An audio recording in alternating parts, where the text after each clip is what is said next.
button.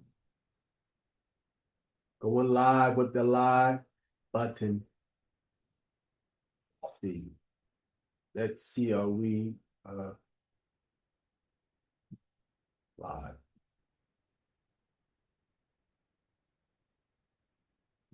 Here we go. Button. We are live. Okay, so we live here and need to go live also on the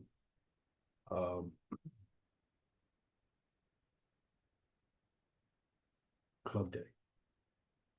Club day. I just need this title. Let me grab my title and come right back. Copy my title. Cancel. We're gonna keep it in. Back here.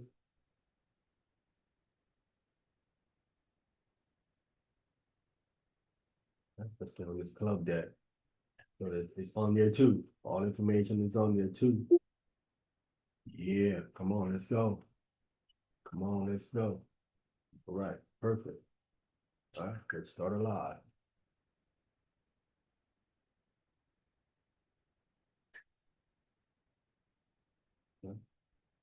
Paste our thing in there.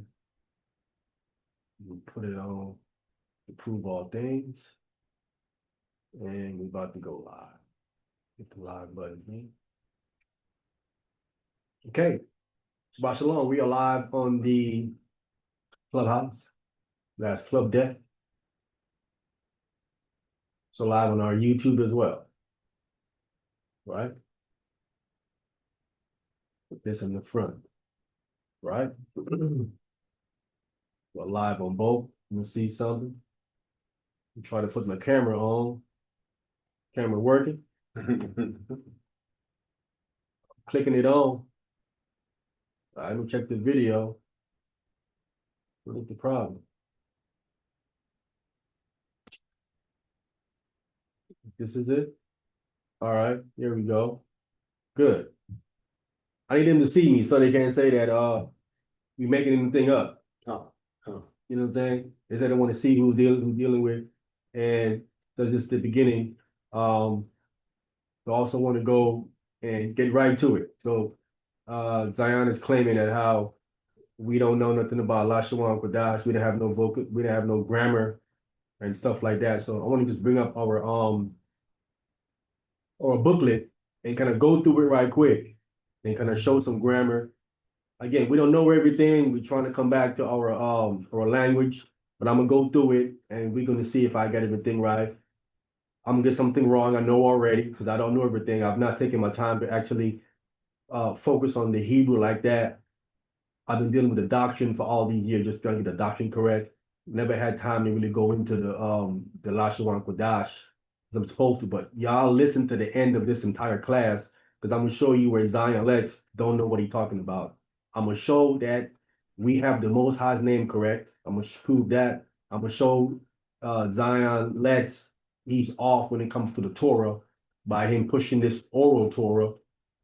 Y'all should be for that. And again, I'm gonna show you what a scholar said, what the information he found, as evidence to what we're saying is correct as far as our pronunciation of the ba ga da. I'm going to show that the source for that as well. So y'all stay tuned for all that. But before I get into it, I want to go into some of the Hebrew grammar and what we have. You know what I'm saying? We know we have certain things correct.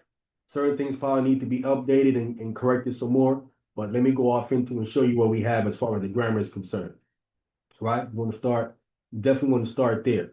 So I'm going to share my screen there and go right off into the grammar, right? Go off into, hold on, hold on.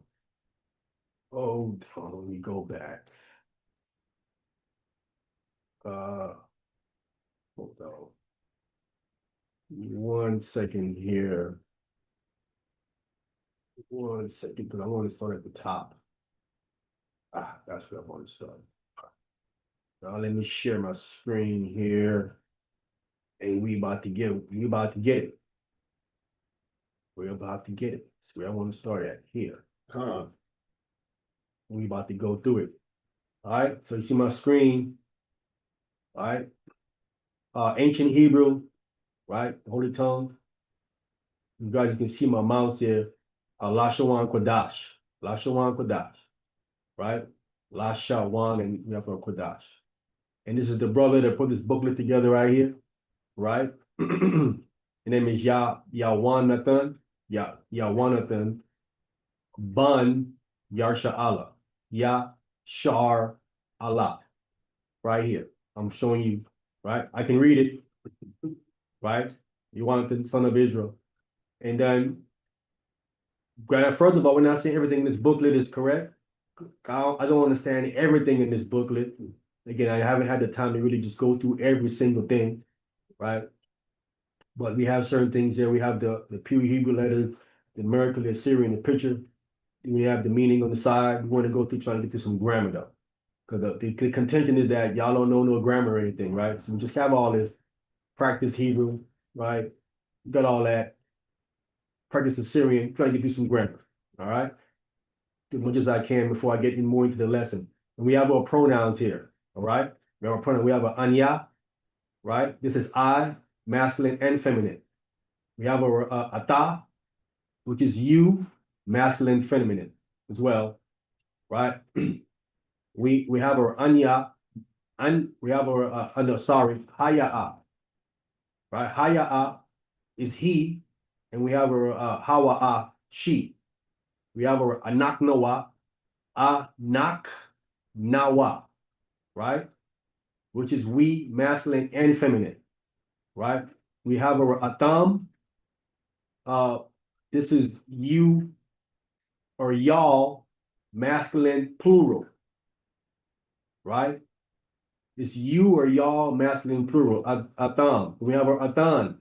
This is you again or y'all, feminine plural, right? We have our ham, they masculine, and our han, they feminine, right? Showing you. It says to form feminine adjectives, we have our add or a ha example, right? So we have here our waba, tawaba, all right?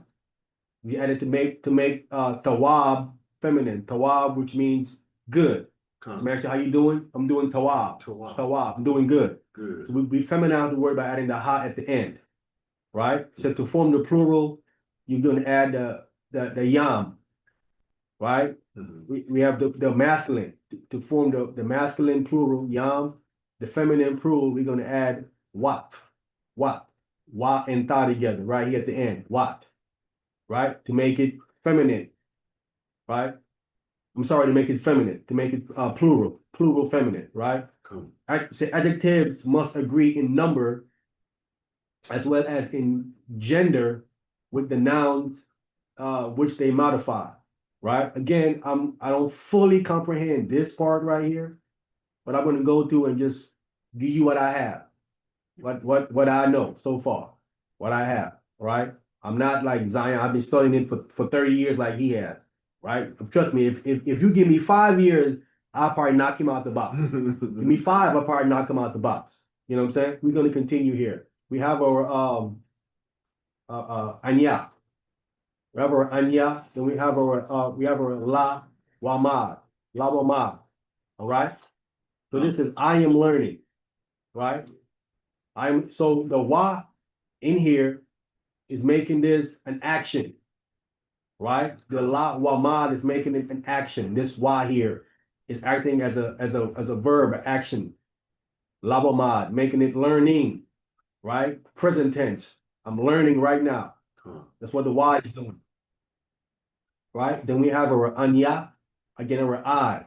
Then we have our la. Then we have our la wamad ha, making it feminine, feminizing the word. We have a ha at the end, feminizing the word. All right? For anya, right? Then we have our ata. We have our ata. Then we have our la wamad again, making it present tense, making it action, learning, right? You're learning, right? We have our ata, this is the feminine, right? With la, wa mad again, and the ha at the end. So it's la wa mad ha. The ha is feminizing it. So this is making it feminine. And we have our hawa a is he. Then we have our la lawamad. Lawamad here again, the wa again is making it an action. Learning. He learning, or he's learning. Right? Then we have our haya she. Then she gotta be feminine. We're ha at the end, feminize it. We have our la wamad. So it's la wamad ha. Feminizing it. Right? We're gonna go as much as we can. Again, we don't know everything, but I'm showing you that we know this. We know a little bit. We know a little bit. We know a little bit without even putting that much study into it. Right? So imagine that we did put that much study into it, we would definitely have it. Right? I'm trying to switch. How did this switch back? Trying to get it switched back to me. How did this switching back to Austin? I don't know. It had me on the screen just now. It did it by itself too. Yeah. You admitted to Austin that you went out. Yeah, but he's not talking. It should automatically come back to me if I'm not, because I want them to see me saying it, for them trying to say how that, oh, you're not saying it. You know, we don't see you on the screen saying it no more. Right. You know what I'm saying? Right. So hold on. Let me stop sharing right here and come back, because I want to get me on the screen. I don't want them trying to say how that, oh, you're not saying that. You know, I can actually trying to say you're not saying it. You know what I'm saying? Okay. Well, was it still going and it just was off the screen? It was just, it was on often. It's supposed to have me up so they can see me saying it. I want them to see me saying it. You know what I'm saying? I want them trying to say that, oh, you stop, or you might switch something, and then I want them. Why is it still on Austin? Why is it not switching back to me? I'm talking, it's supposed to switch back to me. Austin didn't say nothing. He's not supposed to be on him. This ridiculous thing here, man. This is Satan working. Anyway, y'all can hear me. Y'all know it's me talking. So, I mean, y'all saw me doing it. So, I don't know why it keeps switching and my camera's on. So, it's not sharing at all right now? It's sharing, okay. but it's not, we still live, okay. But it's not showing me when I'm. I can see you. You can see him, Austin? Yeah, you can see me, but it's not showing me on the camera. Yeah. All right, let me know if you can see. Let me do it now. Let me see. Can you see me, Austin? Am I up? Yeah, but I see the Hebrew and the words we're learning now. Do you see me on the side? Yeah. Okay. I don't know why it didn't show it on my side. Let's continue then. Okay. Right. Let's continue. You can see me on the side. Okay, so we stopped off at Haya she. Haya she. So it's la wamad ha. Right? The ha is feminizing the word, and the wa is making it a verb. Right? Then we have anaknawa. Anaknawa right here. Right? We. Right? And you have your la again. Then you have your wa inside of it, making it a verb. Ing, learning. Lawamad yum, for we. The yum is pluralizing the word for anaknawa, we. Right? So they're agreeing. Right? So the word is being pluralized to match the pronoun we. Anaknawa is we. Right? Then we have our atam, right here. Right? Atam is then would be you, plural. You masculine plural. You masculine plural, right? Then you have a la, wa, mad, yum. Okay, this is plural. This is masculine plural though. Then we have a atan. This is feminine plural. Feminine plural. So it's y'all. Y'all. So the masculine is y'all and the feminine is y'all. This is what you would say to a group of males, and this one you would say to a group of females. Atan, y'all. Right? Then we have a la, again, or a wa, making it again a verb. Ing. Then we have our mad, lawa mad, right? To make so we know how we pluralize the feminine would be waf. Con. Waf right here at the end. Con. So it's la wamad waf. Con. La wamad waf. Right? And ya la wamad waf. Then we have our ham. Our ham right here. Mhm. Right? This is also they masculine. This is they masculine, right? Group of people. Con. They.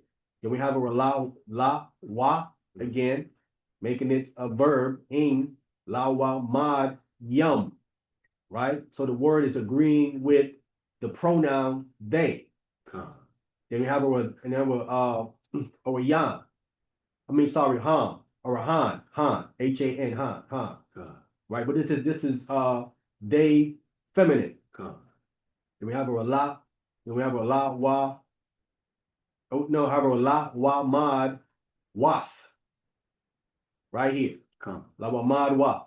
Con. So we have the word again, feminized, agreeing with the pronoun for they, because this is feminine. It's han is feminine.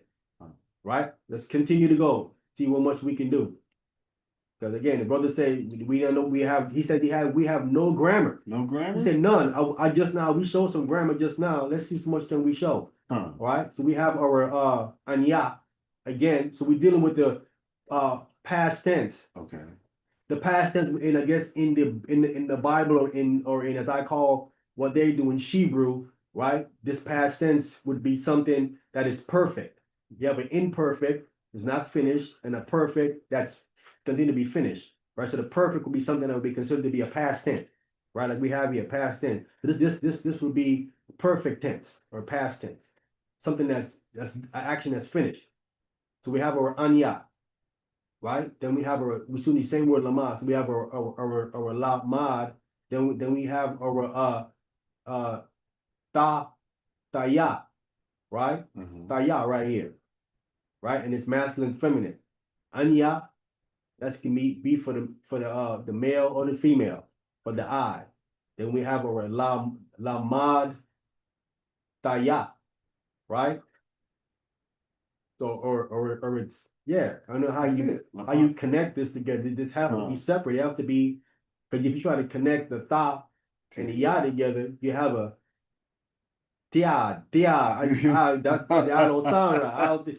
Again, we don't know everything. Con. We're doing the best we can, but we do have grammar. I want to be clear. We have no grammar. We do have some grammar, and we do understand some of it. Mhm. Right? Some of it. Again, I've not studied it like Zion did, but I'm showing you we can read it and we do have some grammar. We don't understand the whole thing, but we definitely on our way, right? Con. And then we going on to the next one. We have our ata, Con. right? Ata, which is you.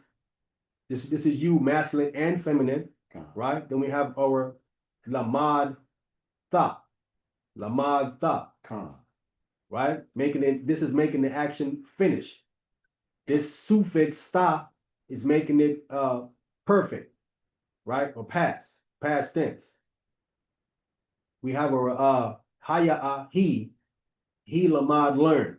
Mhm. He lamad learned, right? Con. With no extra vowels or anything on it here for making past tense, right? Now I think there should be an extra letter here to Mhm. indicate that it's past tense. Mhm. I think so. Mhm. We don't see it. I'm making it clear. Distinction, I think there's supposed to be a letter here making this past tense. The letter here, I think that would make this past tense would probably be the letter wa. Con. I think a wa would make this past tense, right? Then you say, where would you place the letter make it past tense? Either right before this la or in between. I will put that wa either in between or at the front to make it past tense, something like that. Let's continue. I would go and put we have a haya she, and you then we have a lamad ha. Con. That's definitely feminine. See how this feminizes the word to let you know it's agreeing with the pronoun she. Con. Right? Con. Definitely. We're gonna continue. We have our anak nawa again. Then we have our lamad nawa. Lamad nawa. This is definitely what's making it perfect or past tense right here. This nawa. This suffix nawa is making it then perfect. Right? Then we have our atam. you again, you masculine plural. You masculine plural, right? When we have our lamad thumb, Thumb. lamad thumb, Thumb. right? Making it again complete, perfect, complete or past tense, Past tense. right? This is what this is acting as. We have our atan, Calm. right? You feminine plural. You feminine plural, right? And we have our lamad, then we have our tan, Thumb. our tan.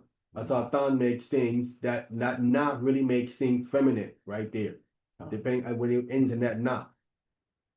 We have our raham.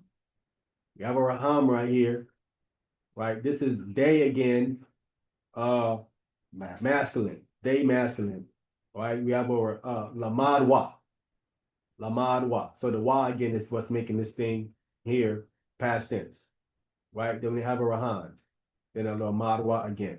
So we have that. This is our past tense or perfect tense here. They would say today. Then we have our future tense. Again, we don't know everything. We're doing the best we can. I'm just going through showing you that we do have some grammar. We do know something. We're not just illiterate, right? Calm. Anak Noah, right? Then we have our That was Anya. I'm sorry, Anya or Anya. We have our alama. Alama. So the I right here is acting making this word future. The I is making the future, right? Alama, right? Anya alama, right? Ata, right? This is our you masculine, Calm. right? You masculine. Then we have a ta lamad, talamad, right? This ta again is making it what? Future. Calm. Okay. So it's future when it comes to you masculine. That was, yeah. Yeah. So we have our ata. We have our ata again. This is feminine though. Right? Then we have our ta again, making it future. Then we have our lamad ya at the end of it. This lamad ya. This lamad ya is obviously here making it feminine. But we know the feminine that we always had was supposed to be ha. So I don't know if he made a mistake and he put a ya instead of a ha here. This is probably supposed to be a ha here. That's what I thought. This is supposed to be a ha here. Right? Lamad ha. To feminize the word. This is how he said we feminize the word. Showing you we see the mistakes. We can see the mistakes because we understand a little bit. We ain't that ignorant. Right. And that would bring consistency. That would be consistency. Yeah, we're not that. I'm trying to show they're acting like no one knows it. You know what I'm saying? We just have not put that work in like you have with that Shebrew over there. Right? Again, I'm calling it, we're gonna get into why I call it Shebrew. Y'all stick around for everything I gotta bring out. You know what I'm saying? Then we have our hawa'a, right? Hawa'a, this is he, pronoun he. Then we have our ya lamad. The ya again is making this word here, future. Yalama, yalama, right? Then we have our haya'a, she. Then we have our ta, making it future, talama, right? Haya'a, talama. Anak Noah, right? Then we have our na, that's making this we, future. Nalamad, Anak Noah, Nalamad. We have our Atam right here. Atam right here, right? So this is our you masculine plural. Right? Then we have our ta in front of it, making it future. Then we have our lamadwa. Lamadwa, right? We don't fully understand what's the wa at the end. I'm gonna admit I don't understand how this y at the end functions right here. Right? I think this star is making the future. This prefix star is making the future. And this y at the end, I don't know what this y at the end means. So I'm admitting things that I don't know that I see right here. I don't know if this is necessary here. This y at the end. I don't know that this y at the end is necessary here. All right, let's continue. We have our atan, right? This is you plural again, feminine plural. You feminine plural. We have our ta, making the future. We have our lamad naha, right? Don't understand this either. Again, I'm open for correction and open to people to show us what this means. Mhm. If we don't know what this means, you know what it means, you can reach out to me and show me what it means. Right? I don't know what this means right. This Y and this naha language at the end. Right? I know what I know what the ha means. The ha is feminizing the word. I don't know why this na is here. I don't know why this na is here. Right? Well, do you think it could be a wah? It look like the wah would make it a No, it'd be if it's a Y, it wouldn't be like this. It would clearly be like a Y. This is a na. And yeah. Again, he doesn't explain everything in this booklet, right? But we know certain grammar that we know certain things without having him explaining it. We know certain things already, right? Again, he never explains that it's perfect. That's not in this booklet. I know that from studying outside the book, right? Let's continue. I don't know, lost where I was. I think you was at Right, I'm at Ham. Right, so that's day masculine plural. Right? Then we have a ya making it future. We have a lamad wa. Again, we don't know what this wa means at the end. We have a rahan, right? They feminine, plural. We have a ta making this future, lamad. Then we have our naha again. The ha is making it feminine. We don't understand why this na is here. So that don't look like a mistake because he got it consistently twice. Yeah. But yeah. You don't look at I don't know what mistake. that Right? We got our possessive adjectives here. Right? We have our ya, right? Going up into Sapar ya, my book. We have our ya, right? We have our ka, wa, ha, na, nawa, yum, yun, ma, and then there's also na. Where's the na? Or you did the na here. All right. You have a na there, right? For there. Sorry, for there. Right? We have a my, your, his, hers, their, feminine, and you over there masculine for ma. Then our nawa feminine plural and our ham or yam, sorry, our yam feminine plural. And our nawa masculine plural, sorry, masculine plural. All right. We have our conversations here. Hello, goodbye, right? This is shalom, shalom, ma. Shalom ma. I like to move into dealing with when you like to speak on someone's name, right? Okay. When we say we started with I don't prefix the ma. I don't suffix the ma, I mean I prefix the ma. So it would be mashalom ka, right? Ma is what, right? It fluctuates with the who, what, when, where, and why, the ma, right? So mashalom ka would be what, sham is your name. The ka suffix onto the name is what is your name. What is your name? You see what I'm saying? That's how we would say that. Mashalom ka, what is your name? Right? So I don't know how he has this shalom ma. I know how it's shalom ma is hello, goodbye, peace.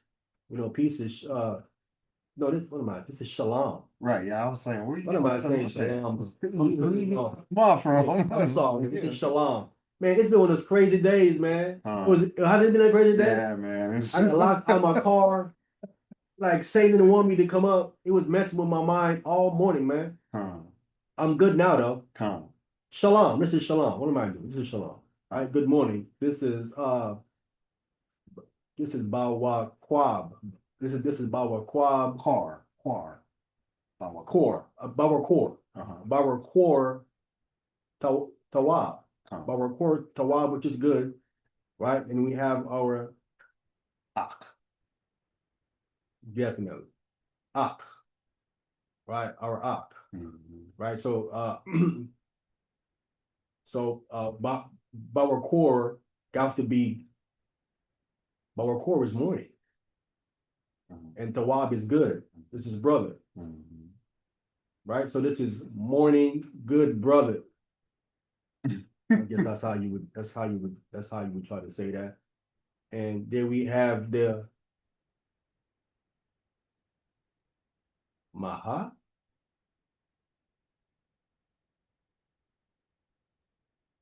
Samaya. Shamka. Ka, yeah, Shamka. that's a ka. This is what I was saying before. Shamka. Ka. I'm not familiar with this letter. I'm not either. It'd be throwing That me throws off. me off too. We write it the It's a other cop, way. but yeah, Ka. yeah, I'm not familiar with it like that. I'm usually with it anyway. This is a cop. This is Shamka. That's the ka, really Hebrew. This is the cop I was talking about, where this is your name. Ka. This suffix ka right here makes it possessive. Your Ka. name, Okay. right? And then we have in the front, he has ma. This is ma, right? They're connected. This H is connected. It's M-A-H. This is just ma, like I was saying earlier, right? Okay. Ma shalamka. Oh. Ma shalamka. All right. Okay. And then we have I guess an answer, right? Shamya. Shamya, right? Bun, Mhm. right? Bun. So bun is Mhm. so Shamya, my name. Sham is name. Shamya, my My name. name, Ka. Ban, my name. Son, son. My name. Oh, this is where you're supposed to fill in the blanks. Ka. You're supposed anyway, let's continue. Crazy, you know what I'm saying? Ka. Right? So we have ma again. Ma sha lam ka. Ma shalom ka. Right? How? So ma here becomes how. Right? Shalom ka. Right? Your peace. Right. Ma shalom ka, your peace. I really want to get to some other. This is I want to get to some other words, but I'm showing you we're reading it. Ka. We're reading it for you guys, right? Mhm. Shalom ka again, Mhm. right? We have shalom ka, right? Your name, Ka. right? Shalom. I mean your peace, right? This is Yah. Yeah. Yeah. Your piece. Shalom, your peace. This is your peace, right? Ka. And this is ta Wa. wara, Wa. tawara. No, Tawab. Tawab. Sorry, tawab. Tawaba. Tawab. This is tawab. This is good. Right? Then we have our tawada. This is how to say thank you or thanks. Tawada. Ka. Right? Even though we say tada, Ka. we say tada, they would say tawada. All right? Ka. You gotta tell them about that wa in there too. That wa, how that Which- the wa keeps getting in. This why is in here for plenty different reasons that I can understand it. You know what I'm saying? Ka. It could be where it's like a connector showing you that this word go together. Mhm. It's in there for a specific reason to understand like the changing the vocalization and then changing the meaning or changing the present tense or past tense or something like that. Some kind of modifier, Okay. right? Then we have Well, that's the one we on now. what, this one right here? Yeah. Oh, then we have our Iraba, Uh-huh. Iraba, I Rob. Irob or Irob. We're going to connect it. I then Rob together. Mhm. Right? Then we have our Tawab again, Mhm. good, right? Then we have our Ta, No. Ak. Ak. Akna. Ak, Waf. Ak Waf is sister. Ka. Ak Waf is his sister. I don't know what this is, his sister. Right? So this is Arab, good. No, Tawab is good. This is Irab Rob is is evening. evening. Ka. Irab is evening. Irab is evening. The Tawab is good. Okay, we have that. We do it live, so we make all the mistakes and you can see. Ka. We can see. All right. So we got our yam. No, We got our ya. I mean a ma. Ma. Excuse me. Ma. Right. Then we have our ta. Ka. No. Cha. Qadash. Yeah, Qadash. Qadash. We have our Qadash. Mhm. Right. So it's what's new. So it's Makadash. Makadash. What's new? Then we have our Ayana. Ayan. Ayan. We have our Ayan. Ayan Qadash. Ayan Qadash. Nothing new. Ka. All right. I want to go, and this is the one right here people been saying, right? When they say welcome, right? Ka. Because I mean when we come in One West, the welcome was Ayandabar. they would say Ayun the bar Bar. was welcome. And I was like, that don't even make any sense. Even in Paleo Hebrew, Ayun the bar wouldn't make any sense to me as far as that being welcome, right? So they have welcome here as ba ra Walk. wak wak. Yeah. Yeah, that's what I'm saying. It's crazy. Cause yeah, you would have to put a connector on that, or would it be waka? Bara waka. Baraka. Baraka. Okay, Baraka. Okay. Baraka. But it was when coming up, it was always Ayana bar. That's what they were saying. Wow. And some people say it today, I'm like, man, that's wrong. That's wrong. Yeah. That was wrong. It ain't Ayana bar. Some Israelites who do Lashawan Qadash still say Ayana bar. Ayana bar is wrong. Ayana bar is wrong. That is wrong. Look at it for yourself. Ayana bar is wrong. I want to continue, man. You see all this right here. So we read enough to know we can read it. Right? You know, we read enough to know we can read it. Again, we don't do this every day like y'all do, because every day Zion has a class and he teach people. See, constantly going over it. We don't do this every day. We more focus on the doctrine. Now, you talking about some doctrine, we on a doctrine like crazy. Right? Like anyone want to debate the more than one wife, y'all gonna get cut. You know what I'm saying? That you want to do the virgin birth, y'all gonna get cut. Gentile salvation, which is fake, y'all gonna get cut. We on that. We do it all. We can do that in our sleep. I can do that in my sleep. You know what I'm saying? Oh, we do the numbers, right? We have Akkad, Shanya, Shalash, Arabai, Kamash, Shasha, Shabbat, Shamawana, Tashai, Aishara, right? Akkad Aishara, Shanya Aishara, Shalash Aishara, Arabai Aishara, Kamash Aishara. So you know the numbers going to, right? Shasha Aishara, Shabai Aishara, Shamawana Aishara, Tashai Aishara, Aisharayam, Shalashim, Arabayim, Kamashim,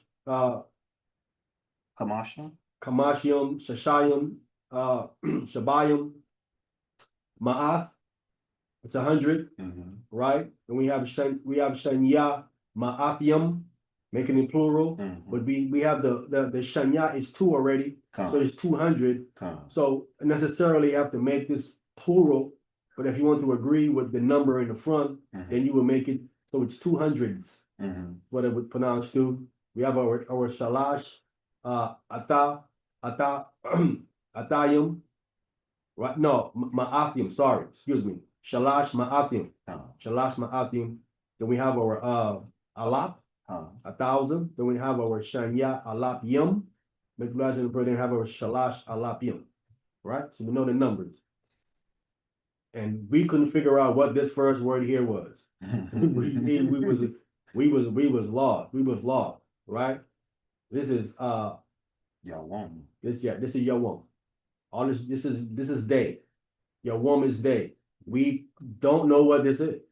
This can't be Sunday. Sunday will be considered day 1. Unless you made a mistake. That's the first day of the week. It's the first day of the week. This is day 1. Because we have Shanya, this is 2. Shanya is 2. Day 2. Shalash is 3. That's day 3. Arabai is 4. Day 4. Kamash is 5. Day 5. Shasha is 6. Day 6. And then we have the Sabbath. Shabbat. 7. So the first one should be Akkad. The first one should be Akkad. This should be Akkad. He probably made a mistake right here. He probably made a mistake because the other numbers suggest that has to be Akkad. I don't know what that's supposed to do. I don't know that. That's not a B. That's not Sunday. I don't know what that is. No. Anyway, then we got our months right here. This is not a B. We don't know what this is. Right? This is familiar with this thing kind of up there. Right? This is Qadash. This is Qadash. Qadash can be new or renewed. Right? Then we have our Shanya again. Right? Qadash Shanya. Qadash Shalash. Right? But these are the months right here. These are month 2, month 3, month 4, month 5, month 6, month 7, month 8, month 9, month 10, 11, and month 12. That's what this is saying, Qadash. Right? The same word for moon It's the same word for month, Mhm. right? So Qadash is new, renew, and it could also be interposed for month as well. Mhm. The Bible used Qadash for moon and for month, right? And also for new Mhm. or renewed. Mhm. It's used for all these different things here. This one word Qadash Good. right here, right? We have our 10 Commandments right here, Come. right? So we have our Ha Aishara, right? Ha is the, Aishara 10. is 10, Mhm. right? Ha Aishara. Then we have a Mataza is commandment. Mhm. Then we have our Wow. Matazawa. Masawa. Why would it be He has a thigh up here too. Matazawa? Right. So this Y is making it plural. Commandments, Come. right? Ha is the, Mhm. right? Aishara is 10. Huh. The 10 commandments. Okay. Commandments. I think commandments, maybe you made a mistake because I thought when you could pluralize it, you would then make it what is it, yum? Had yum is to pluralize it. You know what I'm saying? We just put we put Matazawa and put a ha after the wa. Yeah, he probably made a mistake. Come. He probably made a mistake here and has a A thought thought. here, and he Yeah. maybe you need to put A ha. a ha there. Okay, let's continue here. The 10 Commandments. So we have La'ah, Yahaya, Laka, Alahayim, Mhm. Ahorim, Al, Penya. Mhm. So La'ah is thou shalt not. Yahaya is have, Mhm. right? Then it's La'ah, no, Alahayim, right? Gods, right? Then Ahorim is actually after. It's actually after. You know, he got a ka up here too. That's la ka up here. Yeah. This yeah. That's probably another mistake too. It's Not a supposed to be mistake. Yeah. la-ah. Supposed to be La'ah, right? Yeah, you got La'ah. It's La'ah. Mhm. Yeah, you can see he's Russian. Mhm. Whoever's doing it, Mhm. they're not paying attention. Mhm. But Aharium right here. Mhm. This is after. This means after, right? Mhm. After. Thou shalt not have no gods after then Al Al is either upon. This is upon right here. I forgot what this means. It's upon a different thing. Upon my face, meaning or in front of my face. Mhm. Upon y'all can also be before. Mhm. It's also be considered as before. But Al is definitely upon. And I forgot what other different meanings it means as well. But basically, this is saying what this is saying actually is don't have no gods after me. Mhm. Don't have no gods after me is what this is actually really saying.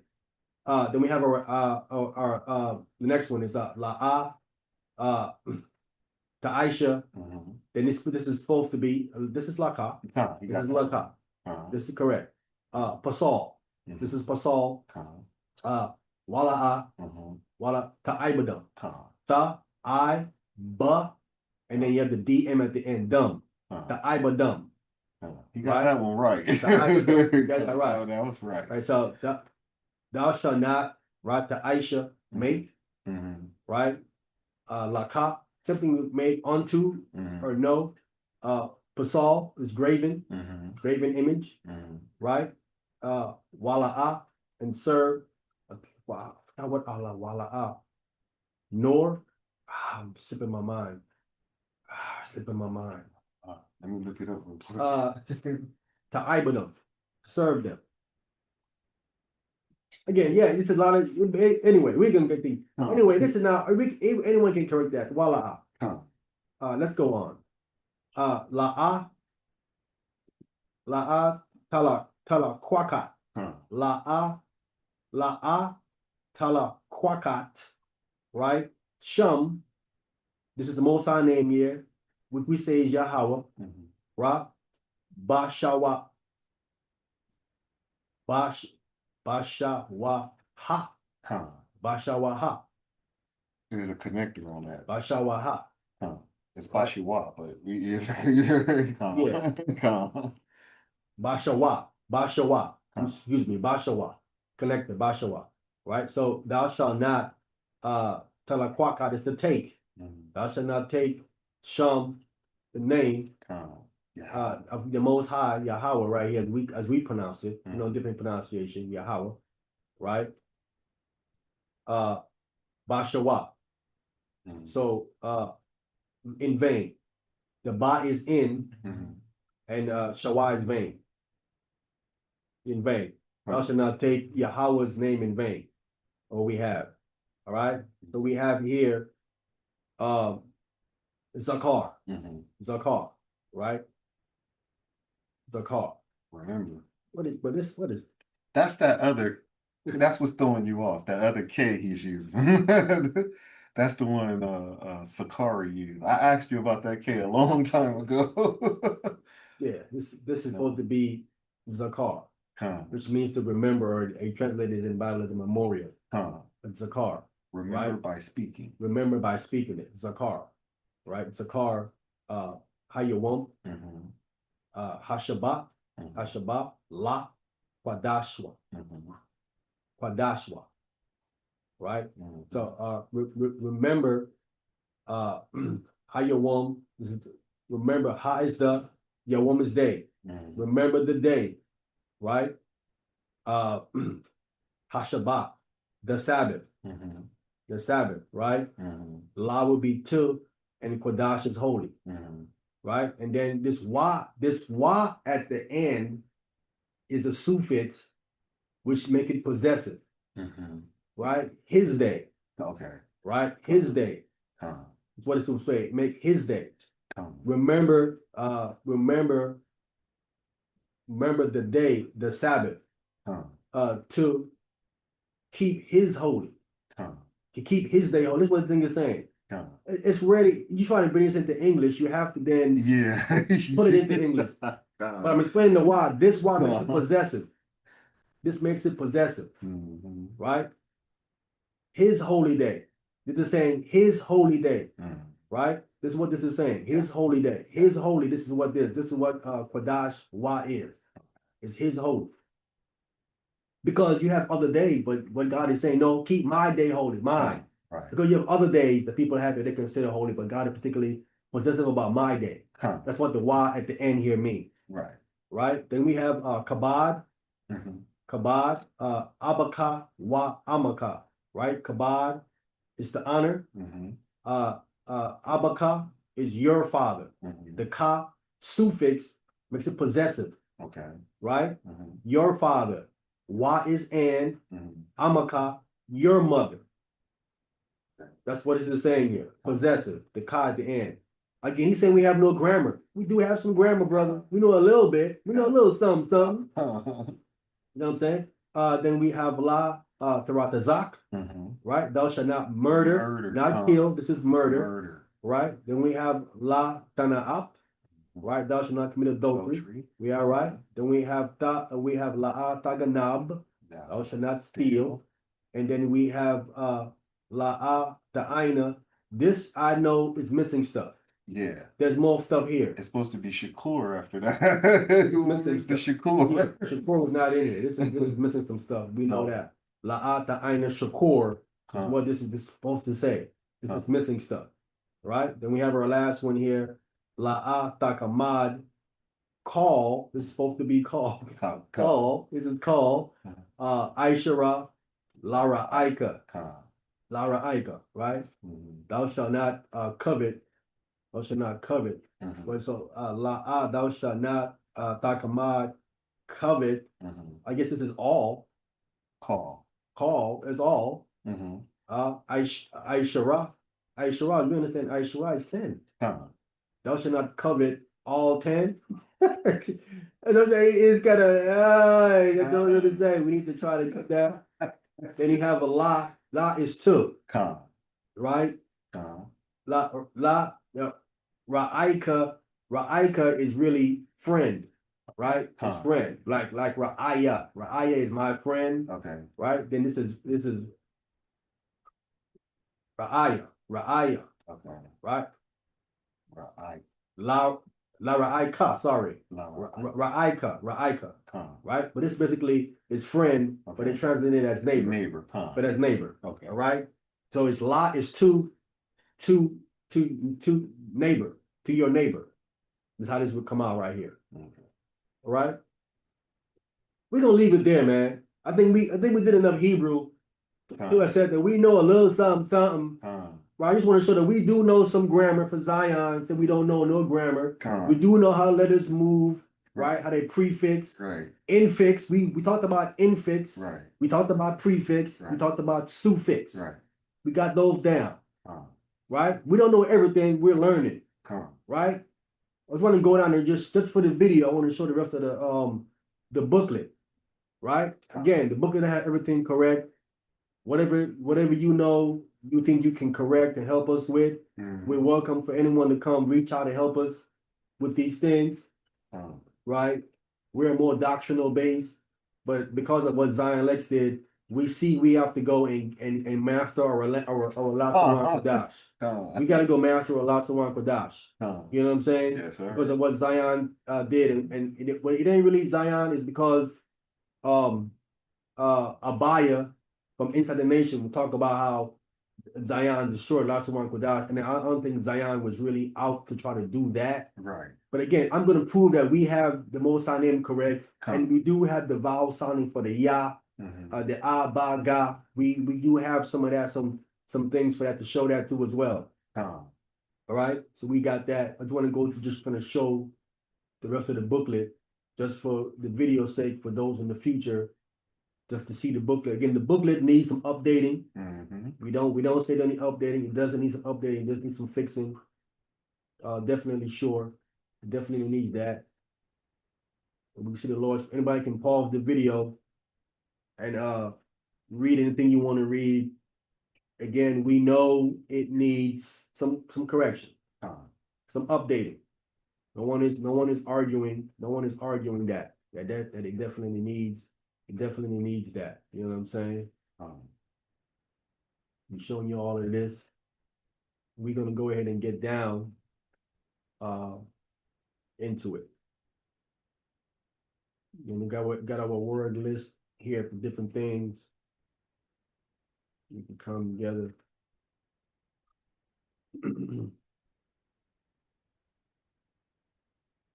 we about to get into the lesson, into the lesson today that we need to get into. You know what I'm saying? And break this thing down. Let me see where I want to start at. Start up our lesson. Oh, we're gonna start in Genesis, man. We finish scrolling this down, and we can stop sharing this and get into the lesson.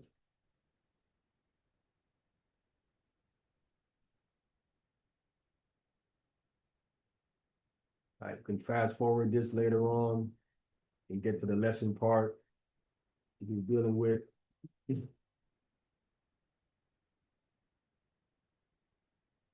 This just had to be done today, man. Had to be done today to show that we do know some grammar. Let me shout out to our Realm House of Bread, man. Yeah, brother. I mean, at least you showed up, brother.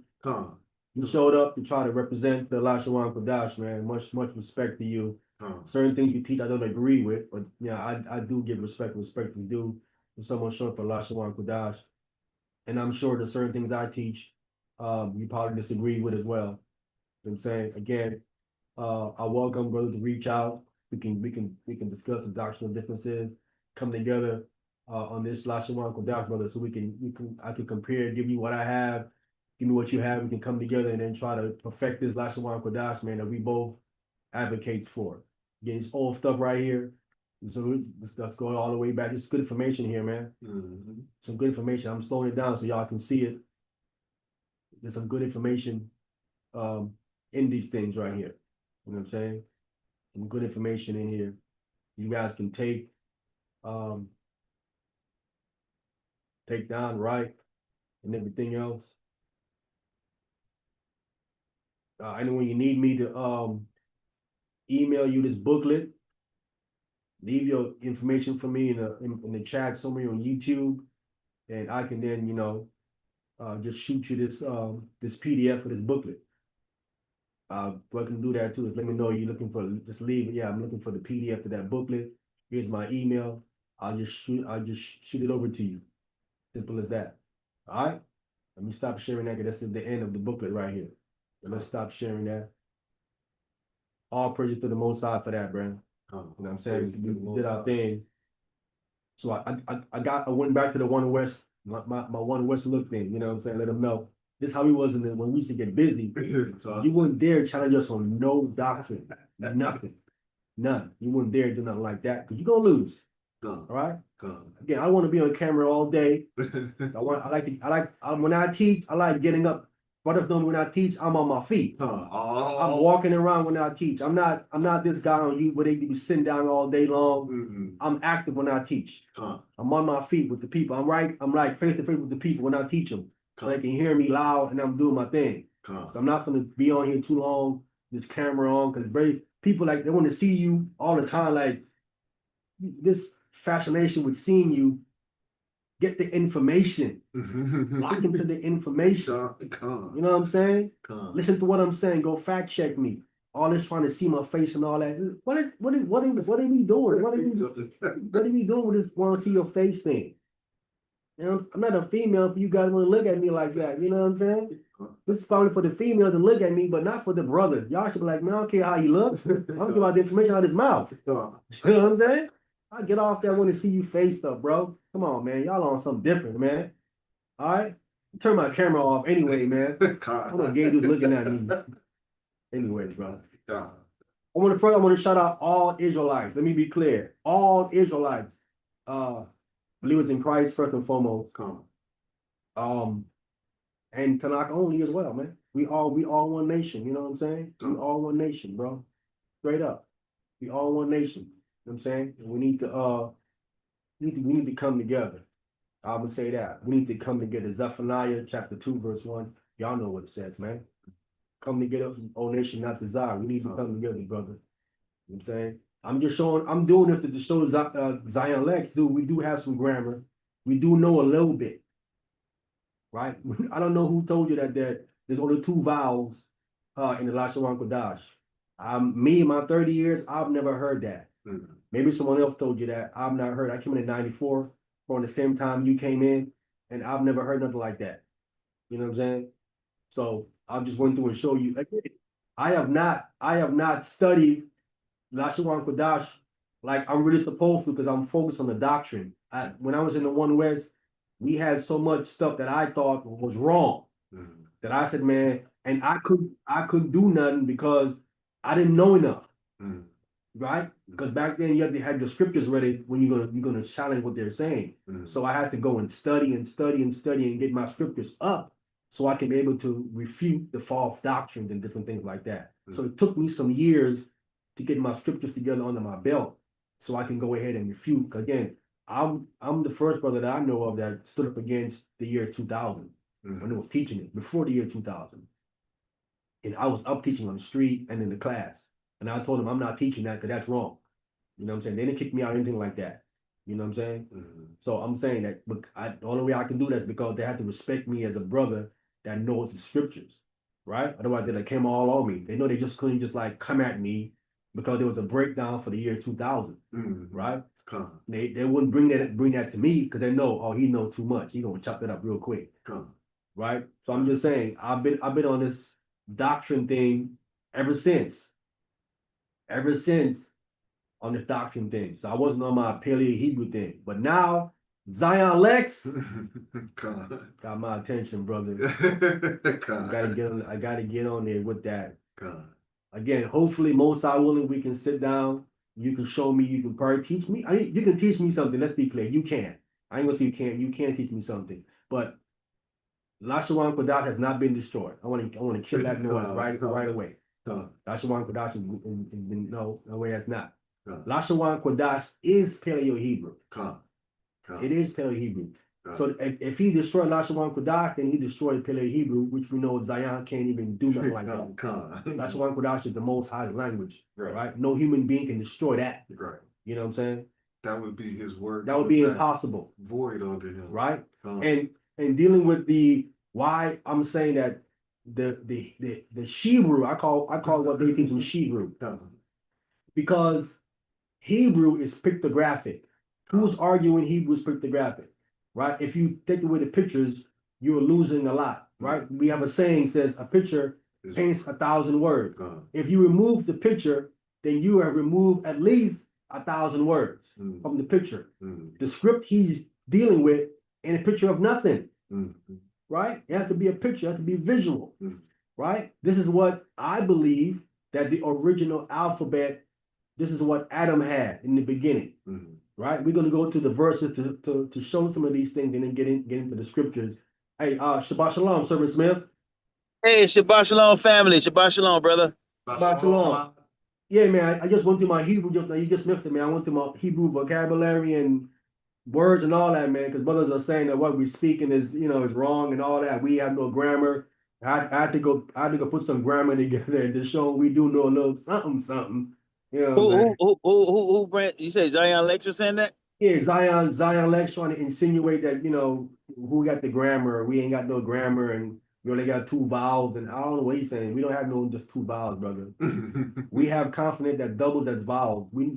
Zion know this. Yeah, he do. Zion Lex, he know this from looking at the other Paleo Hebrew script. He knows this stuff right here.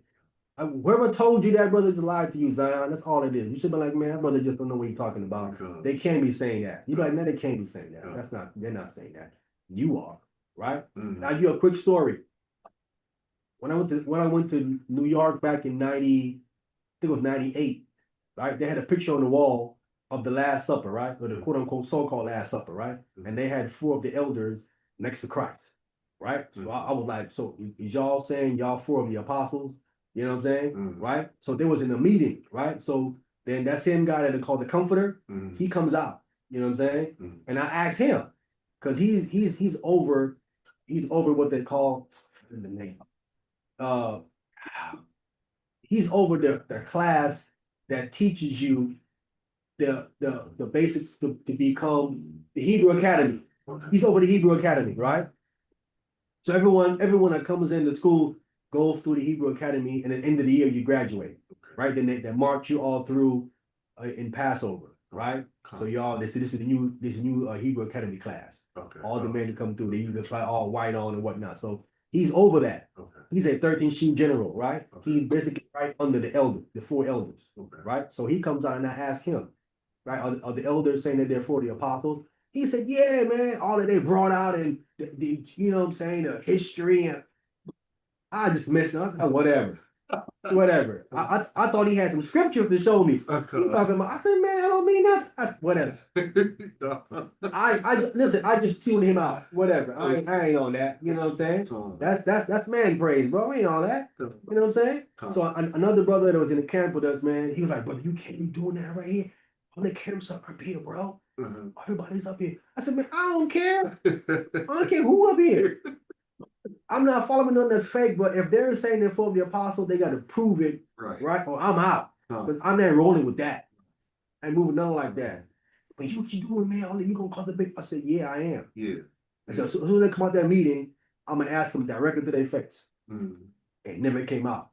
They never came out. Right? And we had to leave to come back to New York. Back to LA the next morning. Okay. So I've come all the way back to LA.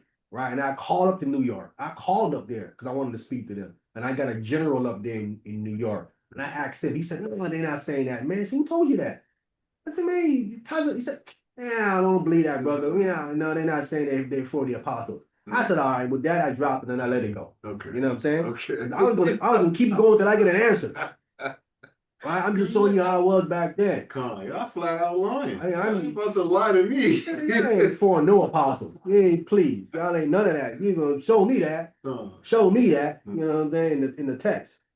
None of that. Hey, I got a question. Is it true that that guy, well, I'm pretty sure he's one of the elders. The guy RER is the one that said he heard like God gave him the Lashawan Qadash. Is he the one that came out with it? And did God tell, like, from what I understand, God, I'm not going to say an angel. I don't remember exactly what the brother said, but it was something to the effect that God gave him the language. That's how he brought it out to the other brother. Is that true? Yeah. Yeah. And it's Yeah. the same guy that the guy Ariel that was following that guy that's called himself the Holy Spirit, right? Yeah, he follow. Yeah, yes, sir. Yes, sir. He started Okay, following okay. Con, which is crazy to me, right? That's why brothers are saying that he blasphemed because he stopped saying Christ's name is I think Yahweh Shai and started saying some of the crazy stuff. I don't know what all he said, man, but again, man, to some degree, God used this man, not for everything. You know, he got everything right. You know what I'm saying? So man, who got everything correct? You know what I'm saying? We all piece of this puzzle right here. We all part of the body of Christ. And we come together and put our stuff together, man. You know what I'm saying? I wonder if they have any of his old teachings like when he first brought it out. Yeah, man, they have the GMS guy. They be posting up teaching of him. They just posted one way he went through the 12 tribe sign. You know what I'm saying? He went through it, and clearly there's certain things in because he was in Genesis 49, and there's certain things he can't reconcile in there that says certain things he can't reconcile. You have to just read over it, right? When he got to Levi and Simeon, right? He's saying Levi and Simeon is supposed to be the Haitians and the Dominicans, right? And they're on that island over there, right? And they into that voodoo and all that stuff right there, right? But then the part where it says, I shall scatter them in Israel, he can't reconcile that. See, he can't reconcile that at all. Because if they're on that island, how are they scattered in Israel? Wow. He can't reconcile it. Because that don't happen. That happened already. That when they went into the land. When we went into the land, we got the land. Levi was scattered amongst Israel. Right? There was in every tribe. Right? And then Simeon was also they had an inheritance within Judah. Right? Okay. Simeon inheritance was within Judah. He was scattered within Judah. He had his own inheritance. The inheritance was inside of Judah. Okay. So people get confused when you talk about the southern kingdom. They forget about Simeon. Simeon landmass was in Inside Judah. of Judah. So Judah, I had Judah, Benjamin, Levi. and then Levi came down. You know what I'm saying? And then you have Simeon. It was 4 tribes down there. Right? Then you have different families from the northern kingdom that migrated down as well. But people always talk about this 10 tribe nonsense, which is incorrect. They don't say they got no 10 tribes. None of that. Because once Levi leave and come down, you know what I'm saying, you only have what left? 9, if you want to say that. Yeah. Not even 9, because Simeon is down there. He's down there. It's too. 4. Yeah. It's 4 down there. Once Levi come down. You know what I'm saying? So it ain't 9. You know what I'm saying? That will leave you with what 8. You know what I'm saying? Who's saying where the lost 8 tribes at? But the book, if you say that, it has to be that. You know what I'm saying? It has to be that. And then so when Sennacherib comes down, he takes all the fenced cities of Judah, right? Which you had all the families from the northern kingdom that came down, which would have all the different tribes in there. Then he takes them over 200,000 captives back.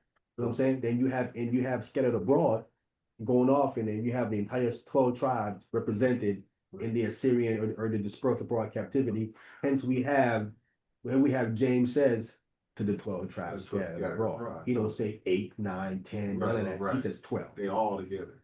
Consistency we have with the Old Testament, if you understand what you're reading. Right? Now I'm gonna turn my camera off. I think it's been on too long. You know what I'm saying? Let's get into Genesis. We go into this Hebrew. Genesis, turn my camera off, start share my screen here. All right. Let's get it.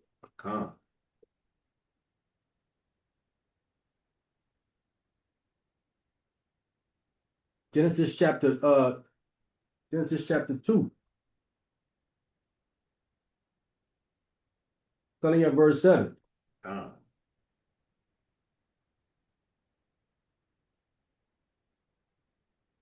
right, who got that? I got it. Go ahead. Genesis chapter 2, starting at verse 7.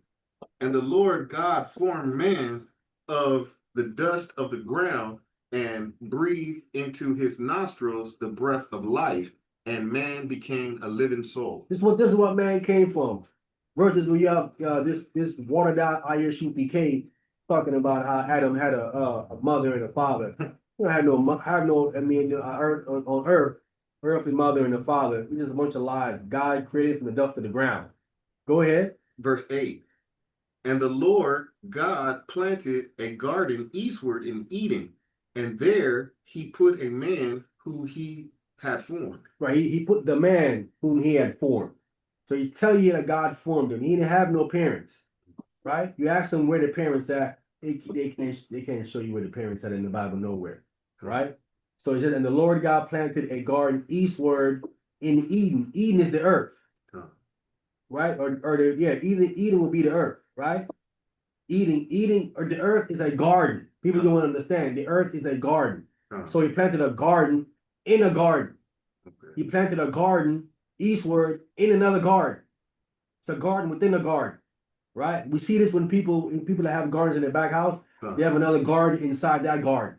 A special one that they have put to the side, and they put special plants in that one, right? That's sacred one to them. Then they cover it. They separate it from the rest of the garden, right? That's the special plants they put in there. This is what you see the Most High here is doing with Adam when he planted this other garden, a garden within a garden, right? I want to jump down to verse 15 now.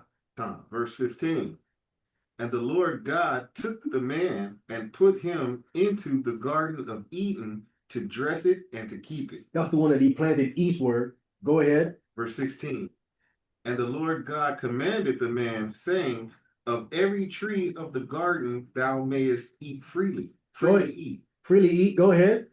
17. But of the tree of the knowledge of good and evil, thou shalt not eat of it, for in the day that thou eatest thereof, thou shalt surely die. Right. So we're talking about this tree of information, right? Knowledge is information, right? And Hosea talks about how you have eaten the fruit of lies, right?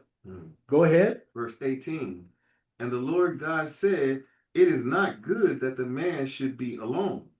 I will make him an helpmeet for him. You're going to make him a suitable helpmeet, right? It isn't good that the man should be alone. I'm gonna make him basically someone that is compatible. They're compatible to him, right? So obviously there wasn't no one compatible with Adam, so you have to make one that's compatible with him. I'm gonna make him a helpmeet for him, right? Compatible to him, right? Go ahead. Verse 19. And out of the ground the Lord God formed every beast of the field and every fowl of the air, and brought them unto Adam to see what he would call them. And whatsoever Adam called every living creature, that was the name thereof. Right. So we see here, this is the verse, right? So when God made all the animals and formed them from the ground and the fowls in the air, what does he do? He bring them to Adam, right? He bring them to Adam, brought them to Adam because he wanted to see what he would call them. So Adam needed a visual of the animal for him to name them, right? So I'm saying that's what you see with the pictographic, right? Hebrew. It's a picture of animals and picture of different things. You have to see something. You have to see something for you to identify what it is. Right? You have to see it to put a name on it. Right? I can't put a name on something that I can't see. Right? So that's where the original language come from. It had to be first pictographic, visual. Right? Adam was obviously made intact with a language and a speech. You see what I'm saying? But the first word that he actually spoke is when he names the animals, right or wrong. But he thought the first thing that he spoke is something that he saw. He saw the animal and names them. That's a lion. Well, we saying English, right? But I'm just saying in Hebrew, that's a lion. Right? I think a lion in Hebrew is Mama Thun, I think, if I'm not mistaken. Right? No, sorry, it's Aria. Aria is a lion. So he would see the lion, he would say Aria. You know what I'm saying? And then he would then name all the rest of all of the other animals as well. He would then name them basically in Hebrew. Yes, sir. He's putting a mark on them too. He's putting a Mark on them. Yeah. But there is no way Adam could have named those creatures without what? Seeing them. And what else? Knowing them. He don't know them the first time wrong. What else would he need to name the animals? Besides seeing them? Besides seeing them. He couldn't name them without the Spirit of God. Right. The Holy Spirit. The Holy Spirit. Right or wrong? Right. Yeah, he had to give him It's the spirit that's guiding you. Right. Right? Everything you see in this Bible, when it's moving, the spirit is guiding. it. Where are you going without the spirit? Nowhere. Fast. What are you saying without the spirit? Nothing. You ain't saying nothing without the spirit. You don't say nothing, nada. Right. Right? Come. So he had the spirit to help him. When he look at it, the spirit like, yeah, see that? Come. That's an aria. Yeah. Yeah. It's an aria. Come. Lion. You know what I'm saying? Gotcha.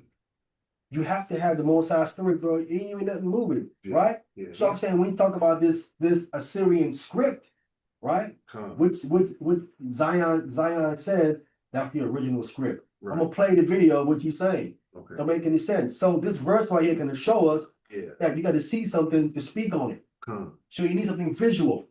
That Hebrew in a picture of nothing. Right. It's taking away 1,000 words of understanding for what. Go ahead, brother. Sir Smith, want to say something? No, sir. Okay. Again, so listen, even in Israel, no one really said the pronunciation of all of the words, right? Exactly the same. Right? Can we get that? Let me get that real quick before we get to the video. Judges. Judges chapter 12. We can get right to verse 4 and 6. Hit it real quick and we're going to continue. You said 12 verse 46? Judges chapter 12, verse 4 through 6. Okay, Judges chapter 12, starting at verse 4. Let me pull it up real quick here. They can see. Let me see, can I move this out of the way? All right, go ahead, brother. Judges chapter 12, starting at verse 4. Then Jephthah gathered together all the men of Gilead and fought with Ephraim, and the men of Gilead smote Ephraim because they said, Ye Gileadites are fugitives of Ephraim among the Ephraimites and among the Manassites. Go ahead. Verse 5. And the Gileadites took the passages of Jordan before the Ephraimites, and it was so that when the Ephraimites which were escaped said, Let me go over, that the men of Gilead said unto him, Art thou an Ephraimite? If he said, Nay. Go ahead. Verse 6. Then said they unto him, Say now, Shibboleth. Say Shibboleth. This so you're not an Ephraimite, huh? No, I ain't no Ephraimite. Okay, well say Shibboleth then. Shibboleth. Yeah, say Shibboleth. Go ahead. And he said Shibboleth. And he said, no, he didn't say, he said Sibboleth. Sibboleth. He didn't pronounce the H. He didn't say Shibboleth, he said Sibboleth. Okay, I see it. Yeah, he can't. Sibboleth. Yeah, he said Sibboleth, okay. Right? So listen, these are Israelites. Look at how they pronouncing this word. One can't pronounce a SH. This is a number of judges.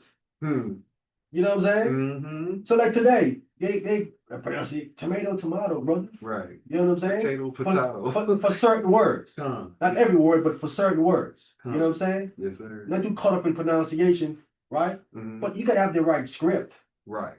They got the wrong script. That Aramaic script, that ain't Hebrew.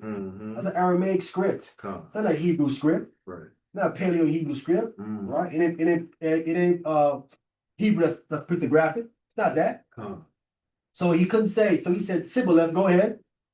For he could not frame to pronounce the right. He couldn't frame his mouth to pronounce it right. Isn't that interesting that at this time you would think all Israel can pronounce Israelite words the same in Judges, but they can't? Wow. Look how far back this goes. Wow, that's interesting. That's very interesting. Can't pronounce it correctly. But you know what that is? That's because at this time they're dealing too much with these other nations. The other nation is influencing their speech. So now they can't even say the word Shibboleth no more. Wow. He said Sibboleth. That's it. Right? Go ahead. For he could not frame to pronounce the right. Then they took him and slew him at the passages of Jordan, and there fell at that time of the Ephraimites 40 and 2,000. Yeah, so people they killing over there because he can't pronounce one word correct. And they know they couldn't pronounce this one word correct. Right? Because listen, they're on two sides of Jordan. Mm-hmm. One is on the east and one is on the west side. Okay. Showing you the ones on the east side, there's so much influence going over there, Mhm. right? And you saying a word a certain way, and the other ones on the west side, Right. right? You're saying a word a different way. Con. That SH got him. SH got him. You know what I'm saying? Con. So I mean, we ain't got to get caught up. They don't want to killing nobody over that today, but I'm just saying, Israelites didn't pronounce Israelite words the same. Con. So we can get caught up. You can get caught up in that. You know what I'm saying? Con. The question is, do you know what he's saying? Con. Do you know what he's talking about? Con. Okay, then go with that. Yeah. Right? Yeah. We waiting until like the most. We wait until the most till Christ come back, and he's gonna get everything straightened up and lined up. Con. You know what? We know he's gonna return. He says to the people, the that's the other nations. Right. He's gonna turn to other nations a pure language. Right. That's not Israel. You know what I'm saying? Con. The pure language is Hebrew. Con. Right? We just gotta come back to it fully. Right. You gotta fully come back to it and get it straightened out. All right. Let me stop sharing that. Yeah. Let me get another one here, man, real quick. Because I'm sure Israel didn't even know, they didn't know Aramaic. That script that they're talking about. Hmm. Can we get 2 Kings chapter 18, verse 26? Huh. Ezra and them start teaching them in that Aramaic script. And I'm gonna pull the video. Y'all stick around. I'm trusting there's a lot coming down the pipe. There's a lot coming down the pipe. Stuff that might go on. You said 2 Kings. 2 Kings chapter 18, Huh. right? Verse 26 through 28. There's a lot coming down the pipe that you definitely need to hear. Chapter 18, we can get verse 26. And we're going down to verse 28. Second Kings chapter 18. Reading at verse 26. 26. Yeah. Huh. Then said Eliakim, the son of Hilkiah, and Shebna and Jonah unto Rabshakeh, speak, I pray thee, to thy servants in the Syrian language. in the Syrian, that's Aramaic. He's sending them. So Robert Kashet is the general for the Assyrian army, right? And it looked like Robert Kashet, it looked like he is a renegade Jew, he's like a renegade Israelite, right? So he comes and he's telling them this. So he's telling them, hey man, y'all surrender and do this and that. And he's saying all this in the Hebrew tongue to everybody that's there, the people on the wall, and then also to Eliakim, right? And to Shibna, right? To Joah. He's saying to all of them, right? Because these are the king's representative. These three men here. Then you have the men on the wall, the guards and stuff, right? The watchmen. So he's saying all this in Hebrew. So he's telling them, hey, speak to us in the Syrian language. Speak to us in the Aramaic language, right? Go ahead. For we understand it. But they speak the Aramaic, right? Go ahead. And talk not with us in the Jews' language. Don't speak to us in Hebrew. See, he's speaking Hebrew. Don't speak to us in Hebrew. Go ahead. In the ears of the people that are on the wall. The people that's on the wall, right? These are the watchmen on the wall, right? So the watchmen on the wall are hearing what he's saying because he's speaking Hebrew, right? So he's trying to scare them. People on the wall, right? People on the wall get them scared. They're going to go spread the word throughout, and then get them scared. Then they might want to turn against the king, right? Okay. So he's saying, yo, speak to us in Aramaic. We understand that. Okay. Don't speak to us in the Hebrew. Okay. We want people on the wall to hear what you're saying. Oh, okay. We want you to hear what they're saying. So I'm showing here that Israelites didn't understand Aramaic. Right. Okay. Didn't understand Aramaic. The different language. Okay. Right? It's different. But after they came from Babylon, they came up with this Aramaic script, right? With Aramaic influences and stuff that's all on top of it. Okay. And this is what Zion is pushing. He's pushing an Aramaic script. And he's trying to call Hebrew. That is not Hebrew. Hebrew's cryptographic. Right? I did him to argue it. Is he arguing that that's not an Aramaic script? Because it is. That's in a Hebrew script. You know what I'm saying? And he does that what do they call that? And the Egyptology, he does that. He understands the pictorial. So yeah, he said he was learning it. He said he was learning the Paleo Hebrew while he was learning the biblical Hebrew too at the same time. Okay. Right? Okay. Learning at the same time. He can read the Paleo Hebrew fluently off the pages and stuff like that. Right. Right? Kind of like what I was doing earlier. Right. You know what I'm saying? Right. So but he went to the One West back in the days. Okay. Right? He was there in the One West. I'm sure he met Arya when he went there to the One West. Right? If there was an issue, how come he didn't bring it up then? It is you're learning both. You're learning both, and you hearing that these brothers over here talking about how Lashawan Qadash only got 2 vowels. You learning where you at, you're like, no, it ain't got no 2 vowels. When you met Arya, you were there. Right. Come here and say nothing, ask him questions. Yo, how y'all saying y'all ain't got 2 vowels? I'm learning the language right now. I'm learning Paleo Hebrew, what y'all got, Lashawan Qadash, Right. and I'm learning also biblical Hebrew. Right. But I'm hearing y'all saying something different because in biblical Hebrew we got many vowels. Right. How y'all see y'all ain't got 2 vowels? Right. He ain't asked no question because he said he went to the One West back then. Mm-hmm. You know what I'm saying? So it's years later he's saying something. I'm confused. Like, how come you and say something then? To the man, to the man that was teaching it, you was there when he was there. I'm sure you seen him, probably met him and talked to him. Wow. You know what I'm saying? Well, the only consonant, I mean, sound like the whole alphabet is vowels, and it's only like 2 consonants in there. No, it's consonant. It's all consonants? It's consonant. It's mostly consonants. Okay. Right? And you have certain consonants that double double as that vowel. Okay. Right? Yeah. You doubles as vowels. Okay. You know what I'm saying? Because Abba, Gada, Ha, they all have the same sound. Like Abba, Gada. A strong A sound. Strong. It's that I doesn't have it. And Pop. And the I. And Pop. Pop. Same Right. thing. Like the ah, pop. Right? And the Taza. And the Qua. Right. Right. It's a couple that It's still the ah. Right. At the end of it. Yeah. But they're saying the alphabet is not like that. You know, but again, we're gonna get into that a little bit later. But I'm saying he was there. Okay. He was there when he could have go ahead and asked Arya. Or asked one of the man underneath Arya the question. You know what I'm saying? But I'm just showing here Israelites did not know Aramaic. Okay. And I think that's what he's really kind of bringing to us is the Aramaic script and mixing, thinking he's speaking Hebrew, but he probably he's speaking Aramaic from an Aramaic script because it's not a Hebrew script. It ain't cryptographic. That's what it is not. Come on. You know what I'm saying? Come on. It's clearly not that. Let's get Nehemiah chapter 8, verse 5. Let me try to jump into some of this video. I think I'm gonna start with Zion first. Let's start with him. You know what I'm saying? Nehemiah chapter 8, verse 5. Down to verse 8. Nehemiah chapter 8, starting at verse 5.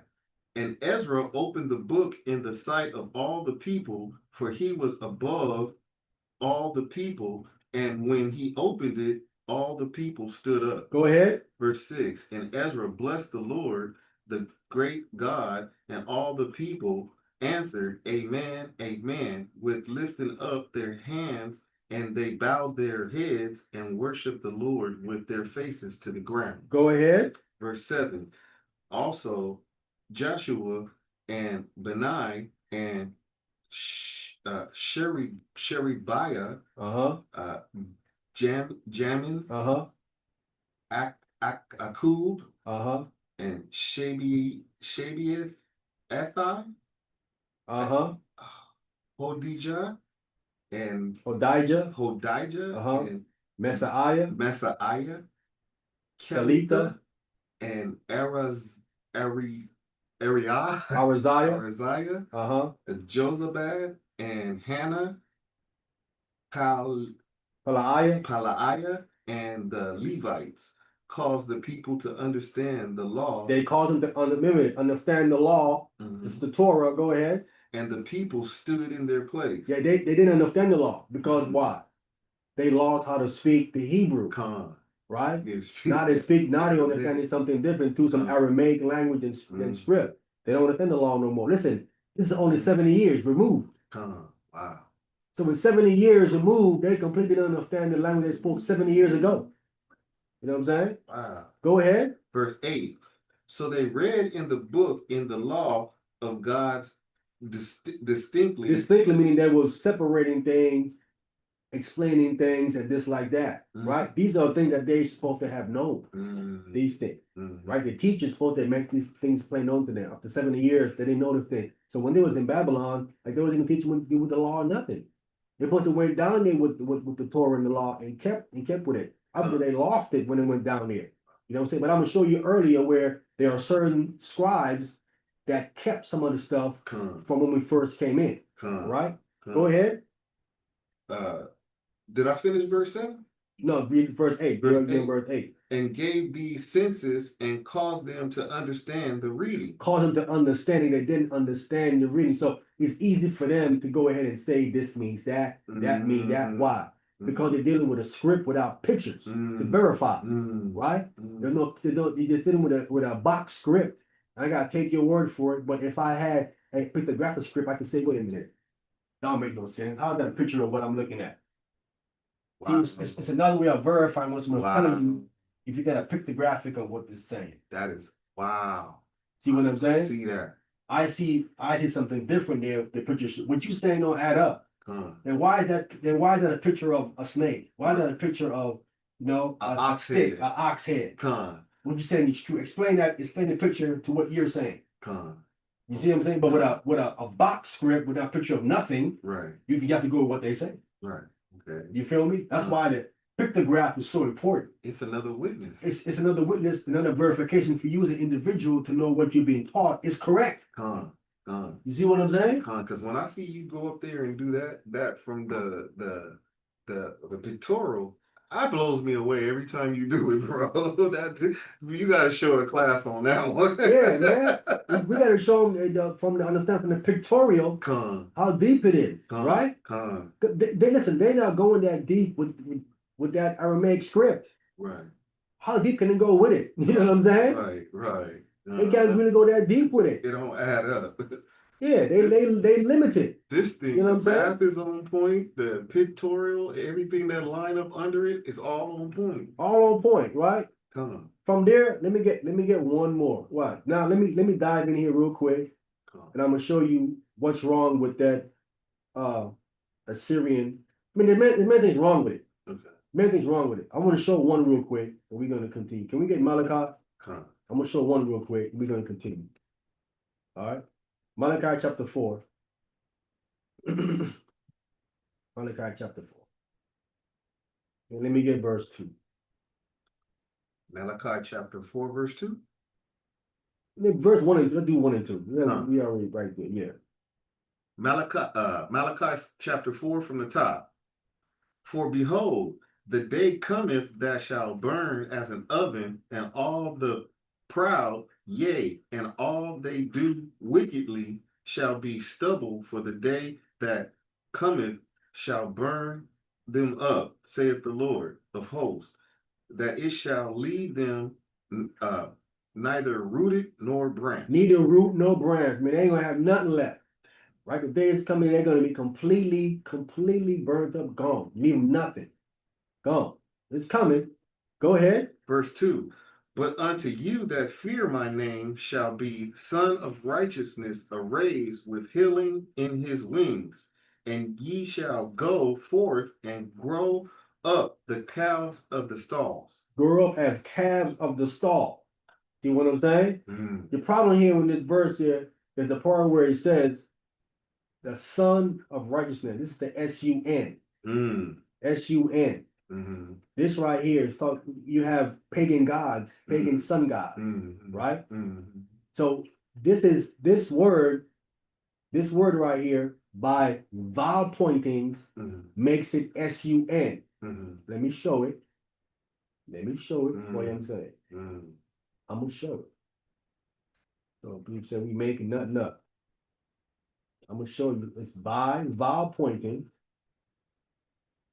that this word is S-U-N. Right? Two, let me get. What am I? Is it? No, no. Chapter 2. So we see it here. Here's the word for son, right? Shemesh. This is Shemesh. Shemesh, son. But it's Shemesh by the vowel pointings. These nakud under here and up top here makes it something feminine. And it makes it the thing in the sky. Is that verse talking about the sun in this? Is the sun in the sky got righteousness? No. That ain't talking about that whatsoever. Talking about that at all. The problem is in Paleo Hebrew, this is Shamash. In Paleo Hebrew, this ain't Shamash. We have a at the end of the H and another A again there after the mash. It's Shamash. What is Shamash? Servant. Shamash is servant. Shemesh is son, but it's accurately supposed to be Shamash. Servant. It's supposed to be Shamash. Right? It's supposed to be Shamash. When we come back and read these verses, but unto you that fear my name shall the servant of righteousness arise with healing in his wings. Who is this? This is Hamashiach Yahushua. This is Hamashiach Yahushua, the S-U-N of righteousness. He is the servant of righteousness. That's what it is. This is why this makes that pictographic stuff that he talking, not pictographic, he making that Hebrew, that vowel pointing script. Change this word to S-U-N instead of it being the servant. The vowel pointing is off right here. Make this wrong. This can't be S-U-N. It has to be servant, masculine. Shamash instead of Shemesh. It is wrong. Please, I want him to argue that this is supposed to be S-U-N. Right, yeah, that's pagan. That would be pagan. You know this is the Mashiach Yahushua. You calling Christ the S-U-N? Stop it. Stop it. We know that thing, when they like the menorah, there's this candle that they use. That candle that they use is called the servant. It's called the servant. Right. It serves and it lights the other candlesticks there. It's called the servant. Right? I think there's another verse in Daniel that actually tells you that it's servant as well. I don't remember it. But I'm just showing you that vowel pointing here is incorrect. So they're not going to tell you when that vowel pointing is incorrect and when it's wrong. Right. They don't want to show you these things, right? But they got a lot of stuff wrong. They got a whole bunch of stuff wrong through the vowel pointing. The vowel pointing is not always right. I want to be clear. This is one of the places where they got stuff wrong, right? Let me pull another one here. Do we have this? Do I have this up? Yeah, I got the appendix to the companion Bible, and I want to get verse 32. I'm gonna have to blow it up. Let me blow this up because it's really too small. Let me show this to it well. You can see. All right. Off the slide, it's the biggest it's gonna get. Right? It says the 134 passages where the Sahifrim altered, it says Jehovah, but you know it was Yahweh, Adonai. They went in there and they took God's name out and they put Adonai there. That's why when you reading, you said the Lord, that's Adonai. They're supposed to be God's name supposed to be there. Yahweh's supposed to be there, or you know what I'm saying? Whoever they want to pronounce it. Right. We're gonna show later on it's Yahweh. Y'all hold up. Yeah. We're gonna show it's Yahweh. Yeah. We're gonna show it. Just hold on for a second. We're gonna show it. You know what I'm saying? But they changed it. So that's his vowel pointing people. They changed it into some kind of ridiculous reverence for God's name.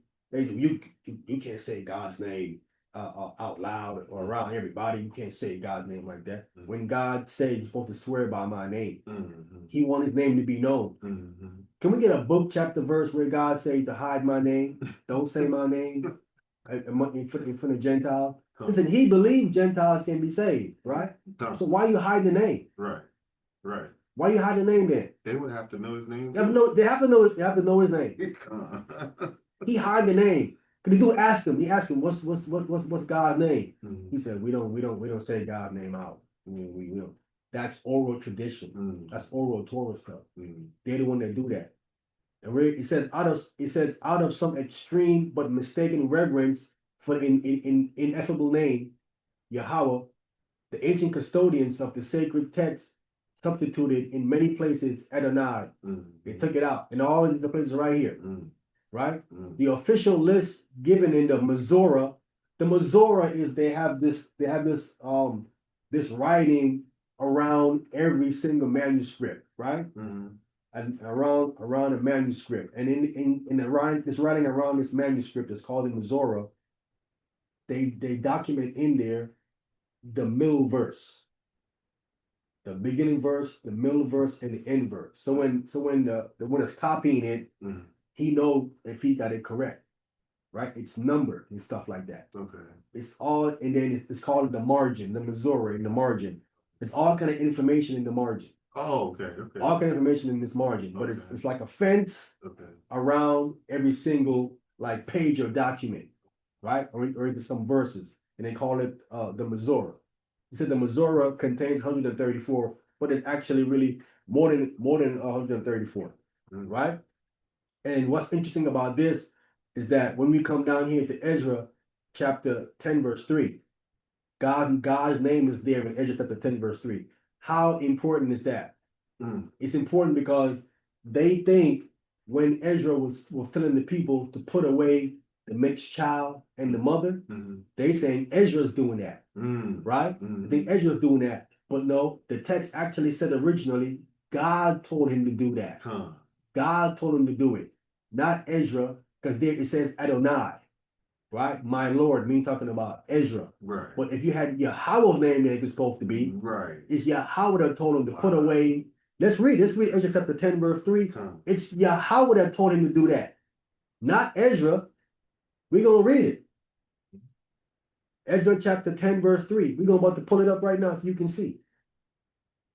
We got the Malachi thing on our place, and please, y'all proponents of this Hebrew, show me that this vowel pointing is correct when it says S-U-N. Okay, that's wrong. That's clearly wrong. That can't be S-U-N there. Right? You wanted Ezra chapter 4? Chapter 10, verse 3. Chapter 10, verse 3. Okay. Yeah. Ezra chapter 10, verse 3. Watch what this says. Ezra chapter 10, starting at verse 3. Yeah. Go ahead. Now, therefore, let us make a covenant with our God to put away all the wives and such as are born of them. See, they're putting away the wives and any children that was born of them. Go ahead. According to the counsel of my Lord. See, this is where they changed the name. This is the counsel of Yahweh. God's name is right here in this verse. According to the counsel of who? The Most High. Yahweh. It's the counsel. The Sahih who changed this and put my Adonai here, my Lord. Originally, I showed you was the Most High name of there. It's according to the counsel of the Most High God. I got it marked here too. Yeah. Go ahead. And of those that tremble at the commandments of our God, and let it be done according to the law. Now the verse make complete sense. Make complete sense. It makes even more sense. Now, so who told Ezra to put away the wives and such a born of them? Yahweh. The Most High did. The Most High did. So that means the Most High is saying what? Mixed children are not Israelites. Everybody can't come. Mixed children are not Israelites. Because God said to send them away, and the woman. Your argument isn't with me. I'm telling you what it originally says. You can get mad at me all you want. It's either you want to keep the lie going, or you want the truth. So being your father being an Israelite don't make you No, con. you have to be your father and your mother. Con. Because if your mother isn't, God said to send you away. That's a mixed. Because you're mixed. Con. God says this. Con. And let's be clear. God said, I, the Lord, change not. God. Con. If God is saying this in Ezra time, he's saying it in Moses time. Con. Oh, so God changed from Moses time to Ezra time? Book, chapter, verse that says that. Book, chapter, verse that says that. So if these mixed multitudes ain't accepted, then None of them are accepted. They're mixed. right. You have to have an Israelite father and an Israelite mother. He says right here, send that child away. Well, if you don't have an Israelite mother or an Israelite father, that seems to be even worse. You're done. Wow. No, all I'm saying is you're not an Israelite. Okay. What I'm saying, you're not an Israelite. Israelite, okay. You can still worship the Most High God and believe in Christ and whatever you want to do, but you're not an Israelite. Right. Don't get it twisted. You're not an Israelite. Right. You brothers are teaching how that as long as your father's an Israelite, you're an Israelite. That's a lie. Right. No, you're not. Right. Both parents have to be Israelite. Prove this verse wrong. That's the verse thing. Explain to me, why would God tell them to send away the wives and such as are born of them? Please explain to me why God will tell them to do that. If they are Israelites. If the children born of them are Israelites. Right? Because clearly right here, it says send away the wives. So the men are good. The men are Israelites. So it's the wives is the problem. Right. Okay, so if your mother isn't an Israelite, why would God say to send you away if you are an Israelite? Please explain to me. If I got it, listen, I am open to correction. Show me the verse that corrects it, that explains this and say, oh no, this is the way you got to put this verse in here, brother, to show you what that you explain that. Show it to me. I could be wrong. Show it to me. I have not seen it. This is why I'm saying they're not Israelite. Mixed children are not Israelite. This is why I'm saying it. Again, I'm open to correction. Please show it to me because I have not seen it. Not seen it nowhere. All right. From there, let me stop sharing because it's time get into some videos, man. That was a good bring out. All praise to the Most High, man. All praise to the Most High. We just getting started too. We're just getting started too. All right. Let it be known. Let me get to some videos here. Where these videos at? All right, let's get the first one. Right, let me get right to the stuff that we need to get to. Let me get right to the Most High name. We can get that going.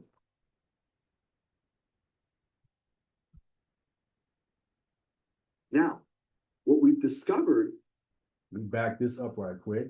About to share this. I need this loud. Turn this up. We get all the way up. Let's share this right here. We get right to the stuff about the Most High name and the Lashawan Qadash.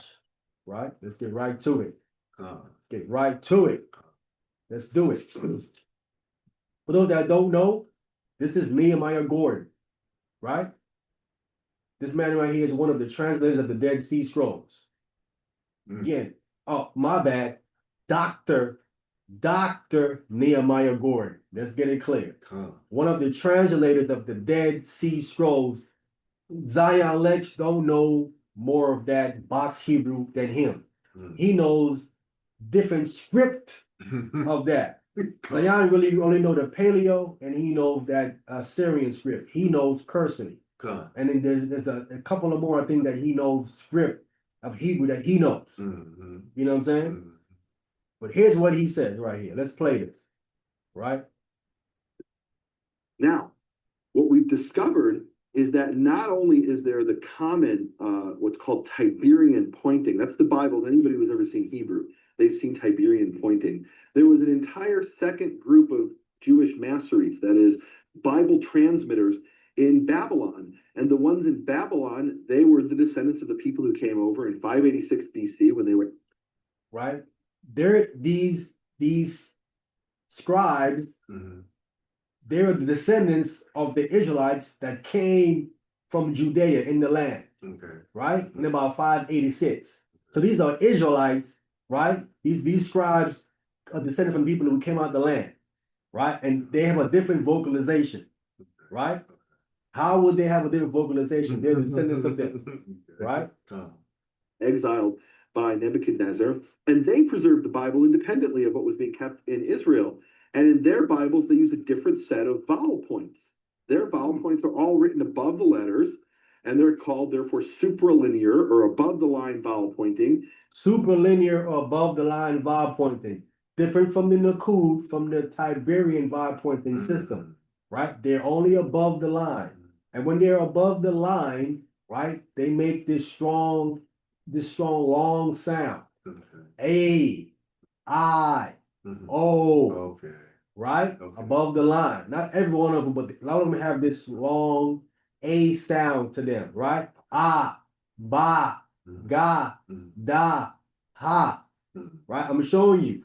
These are scribes, the descendants when we first. So how would these scribes was saying that if that's not how it was being pronounced when it was in the land? What they're saying. Right, let's continue. And they actually pronounce certain words differently. For example, in the Babylonian pointing, they don't say Moshe for Moses, which we do in Tiberian Hebrew. They say Moshe. See that? They say what? Moshe. Okay. They got Moshe. Right. They don't say Moshe. They don't say Moshe. Okay. They don't have a e, Right. a e, Yeah. a a. Right. Right? They got a mo and a sha. In Lashawan Qadash, we have the o. Everything that we mostly see, we have the a, not the o. We have the I. We have the I. But we have the a though. Right. We have the a. So we say masha. Masha. We say masha. Right? So so far we have at least the ending of most of them correct according to what they're saying. Right? They say Moshe. We say the same thing. We say Moshe.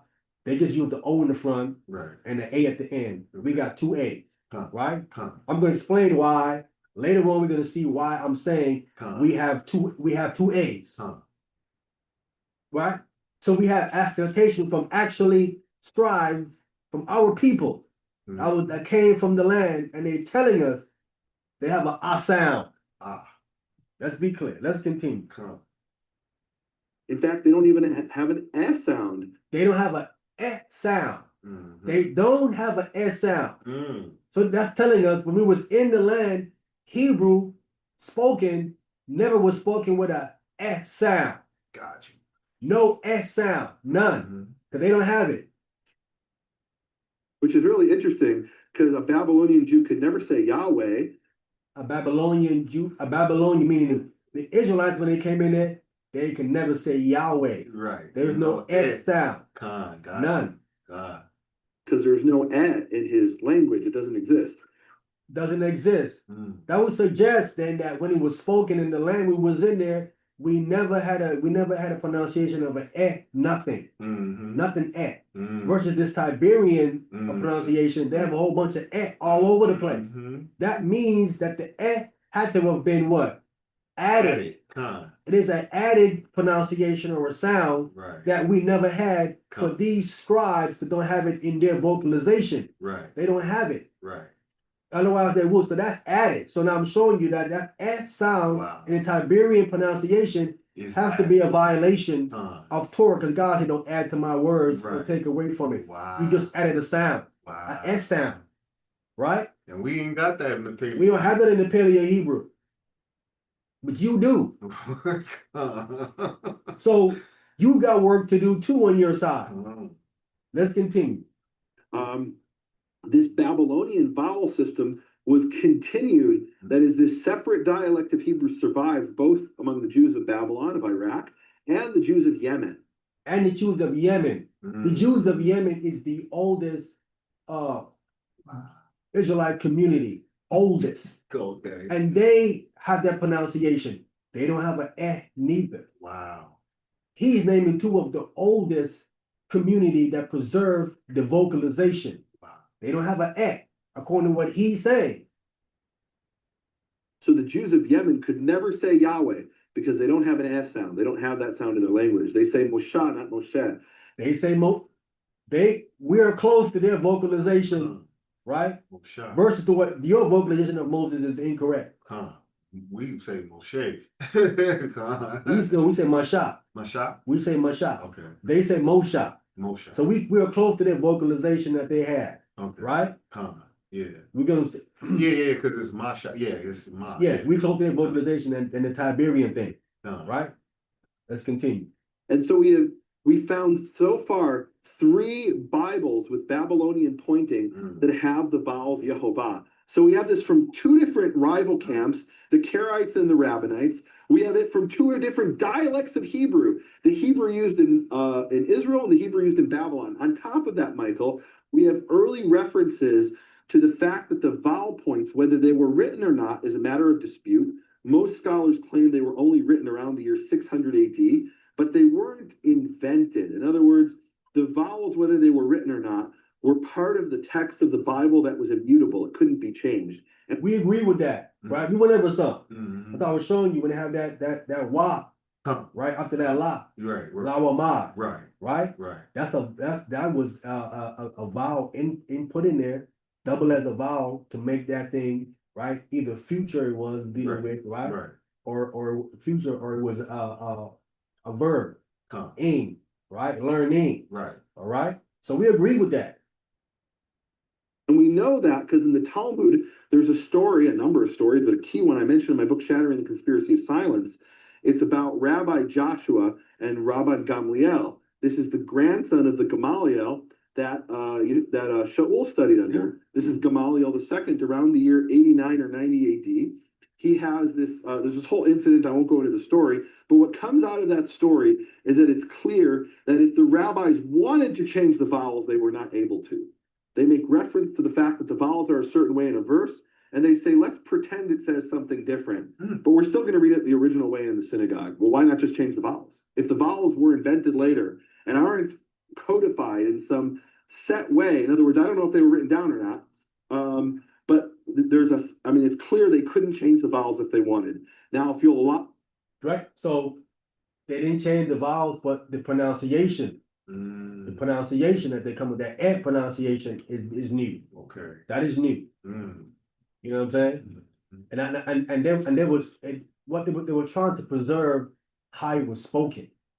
So obviously, what he just showed us just now, right? According to the Babylonian vowel pointing, there is no S sound. There's no S, there's no ed pronunciation at all. And they are older. They are older than the Tiberian vocalization. Older than them, right? Zion Lex is going by the Tiberian vocalization. And the older one is saying, yo, that's wrong. Yeah. That you don't have an S sound in there. The S sound is not supposed to be in there, right? So we have that. Then I also show you another vowel pointing about how they got Shemesh, son. That's incorrect as well, too, as well. So we're showing you there's problems with what he has. He putting a problem with what we have. There's problem with what you have too, brother. Problem with what you have too. allow me with a few more minutes, I want to share something that's never been shared publicly before. Never been shared publicly before. He about to share something that ain't been shared public never before. Right? Let's continue. It's something I discovered a few weeks ago, that in 1972, this scholar in Israel discovered a poem written in the 6th century AD, before the vowels were supposedly invented. Right? In other words, the claim is the vowels were only invented in the year 600 AD. This is a poem from around the year 550, a poem from Elazar Kalir. The poem from 550 AD, right? 550 AD. This is before they actually, in writing, labeled the vowel as what they were, written wise. Right? Okay. And in this poem, he mentions how God revealed his name to the rabbis, essentially. Not to the rabbis, essentially, to this group of people. Okay. Right? But that's why he said to the rabbis, essentially. Read to this group of people. That in public we call them Adonai, but the pure and innocent they call themselves. They call themselves the pure and innocent. These are the group of people.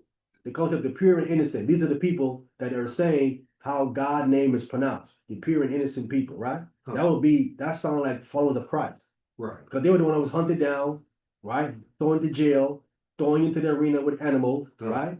They're the ones that were fit the pure and innocent. The rabbis ain't pure and innocent. Right. We know that. Right.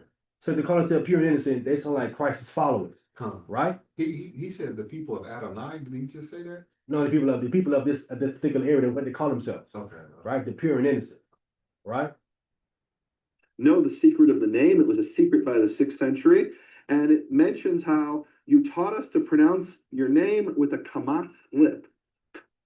They said that you taught how to pronounce God's name with a kamas lip, right? This is the name of a particular vowel point. I'm gonna pull up what's a kamas. He said you taught us to pronounce your name with a kamas lip. We're about to prove to you it's Yahweh. Watch this one. Kamatz is one of the vowels in Yehovah. Kamas is one of the vowel in Yehovah. 3 of them. Right? You have the the O, and the A. Those are the 3 vowels. Huh. Right? Watch what he said. It's the 3rd vowel. It's the 3rd vowel. The kamas is the 3rd vowel. It's the A, Right. the A vowel. Okay.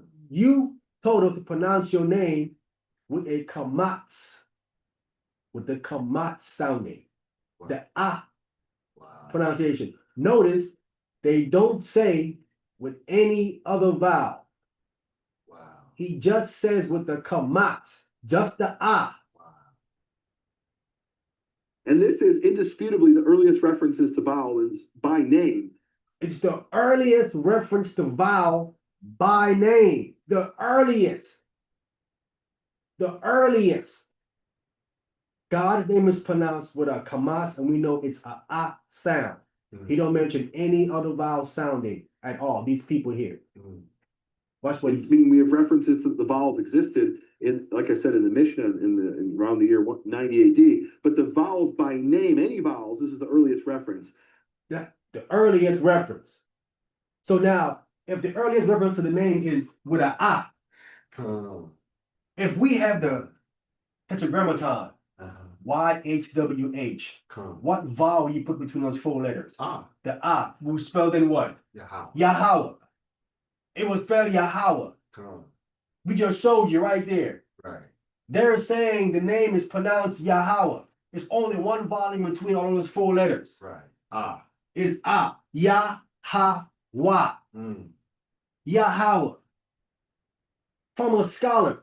Listen, the guy that found it in Israel, you would never know that he says this has never been brought into public before. You would never know that. If he didn't bring it out, you wouldn't know. I need that. We wouldn't know. Now I know how to argue that. That is good. That's good. You wouldn't know. It is the oldest, he said. And that's called a kamatz? A kamatz. Wow. It's that long ah sound. Yah, ha, wa. That's how we say the name. So we at least got the most important name correct. The most high. Question. So why he don't say the name like that? Did he know that? Say again? The guy here, why he say Yahweh instead of saying Yahweh? Because he's going by the time he was raised up and taught up, and he goes by the Tiberian vocalization. He's still keeping the old way of saying it. But do you think he know he said it wrong or what? No, yeah, of course. What he brought out just now is wrong. He got it wrong. It's not Yehovah. But Yehovah is in Tiberian vocalization. Right? What I'm saying, do you think he knows that? Yeah, he just said it just now. He knows that, but his argument was this, right? His argument, he was arguing that the name is not Yahweh. Right. Well, yeah, they were saying it's Yahweh. He said his name is not Yahweh. Right. He said according to what the text says in Hebrew, right, it's Yehovah. Right. The book is Yehovah. Right? Okay. It want to change the name to Adonai. He's saying that the vocalization for Adonai, that's there. He says, but in certain manuscripts, right, they left all the 4 vocalization, right? Because they usually leave just 3. Right. So with the 3, you only get that Adonai stuff. Right. So when they leave 4 there, then you see that it's Yehovah. Okay. Yehovah, right? Okay. So that's what he's championing according to the mess with the text that God's name is Yehovah. Right. But what he brought out just now about these people Yeah. that tells you about the Kamats, Yeah. they're saying that God's name is only pronounced with one singular vowel of an A. Huh. So it's either he gonna go with it or not. But listen, you can bring out stuff, right? Huh. If the Holy Spirit is not rolling with you, Right. you're gonna continue on because he isn't a believer in Christ. That's true. He's a believer in Christ. But see, he says certain things for believers in Christ Right. to get and understand Wow. to prove what they're saying. Listen, if he wasn't for the Christ, he gonna change the name of that. The Spirit gonna say, yo, that is wrong. But the Spirit ain't on him to change. Huh. The Spirit just wanted him to bring the information out. Huh. See, we would never know that unless he brought it out. You do you know how to spell that word, Kamats? Yeah, Kamats. Come out. He just told you what it is. It's the third pronunciation of Yehovah. It's an A sound. Huh. It's a long A sound. It's a long A sound. That's what it is. We're gonna stop this right here. That's the so we prove the name is Yahweh. Huh. I'm showing the evidence. He brought it up. He brought it. You get the person's name. You got the poem. You can go research it. You might not find it because this is the scholar in Israel. The people love to keep the information, but he just exposed it. Huh. He just exposed what it is. All right. Let me stop sharing. Let me stop sharing that. Get that out the way. Get to something else. Again,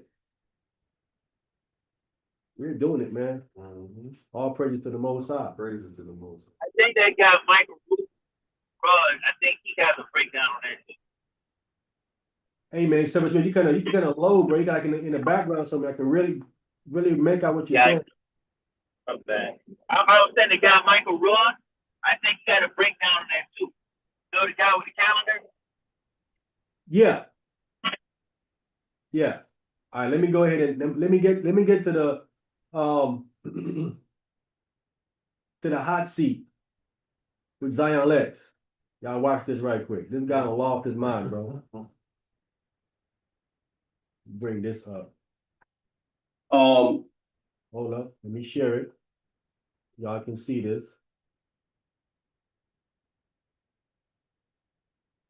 Sure is.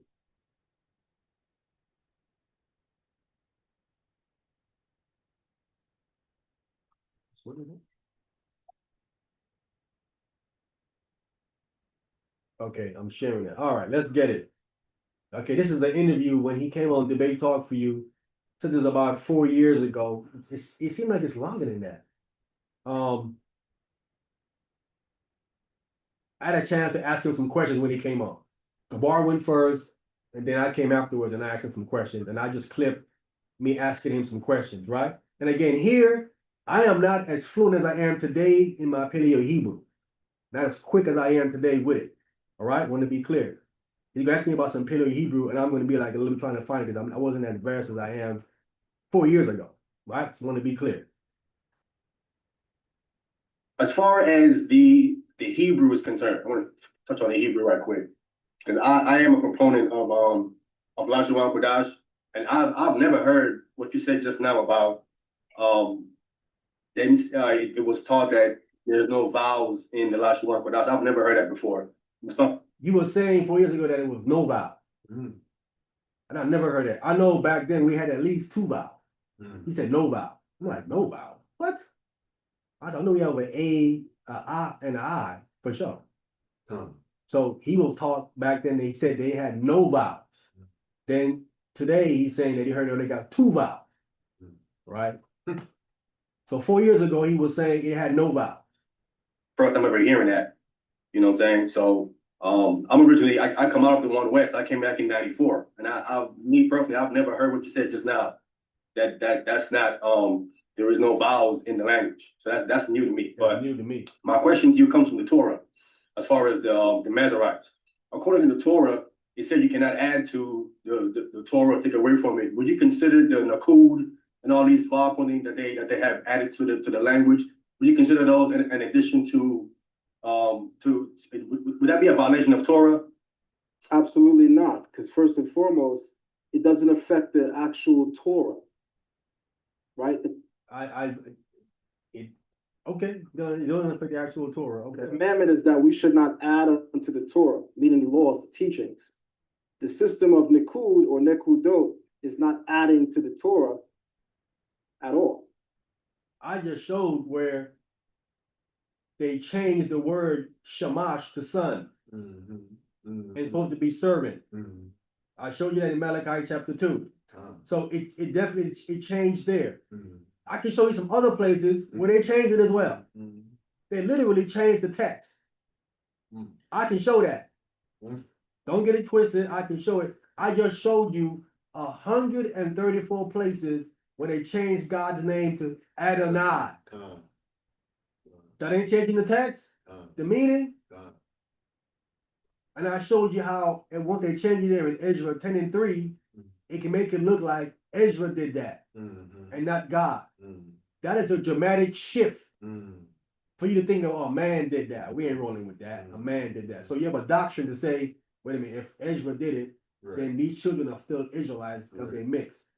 But if you knew God did it, then you can say, oh no, they're not. Right, they know, yeah. See what I'm saying? So you see how we messed up people? Right. That they did? Yeah. So he can't say, well, he didn't change. Well, I just proved Zion. That's wrong. Just now, I showed evidence of it. Let's continue. Okay. I Original. want to be clear. This stuff I'm telling you now, I knew then. But listen, I'm not trying to challenge him. I just want to get his response to these questions. That's all I want. So then later on, I can come back and say, well, you said this, and you know what I'm saying? So I want him to respond. I'm not trying to really get at him, right? Hebrew, would you agree, is pictographic? That each symbol is a picture of something? Absolutely not. He said it's absolutely not a picture of something. He said Hebrew isn't pictographic. This is what he said. Absolutely not. Let's continue. So, would you like me to express for you why Yes. I believe that or why I know that? Yes, sir. Okay. Is it possible for me to share my screen? Gabar, you want to share a screen? Yeah. Yes, sir. Yes, sir. All right. He already know you. He's gonna so what? He already know you in Gabar here, right? Yeah, he know here where? I mean, he knows of you guys already, right? This is Yeah, not yeah, your first time meeting. What? This wasn't your first time meeting, right? This is our first time talking. Okay. Yeah. I've reached out to him plenty of times, but there's no response like that. He don't want to talk to me. It's okay. It's all right. You know what I'm saying? But he's gonna show us why Hebrew is not supposed to be pictographic. This is what he's trying to show us, right? He's gonna share his screen and show us.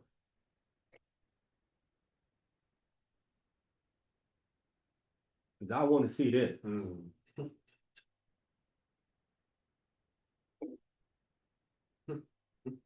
Crazy.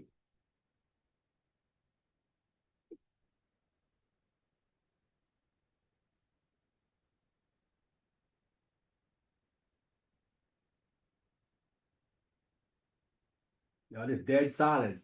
I should see my screen in a couple seconds. The reason why I want to share my screen because it's so easy for me to say why I disagree or why I believe something, but I think the proof is always in the pudding. We should be able to demonstrate what we're saying as opposed to just simply making things up. And I'm not that type of person. So let me share my screen and show you this. Can everyone see my screen? You might have to add my screen to the StreamYard. I can see it, Zion. Okay, perfect. Perfect. Let me scroll down. Let me show everyone something live.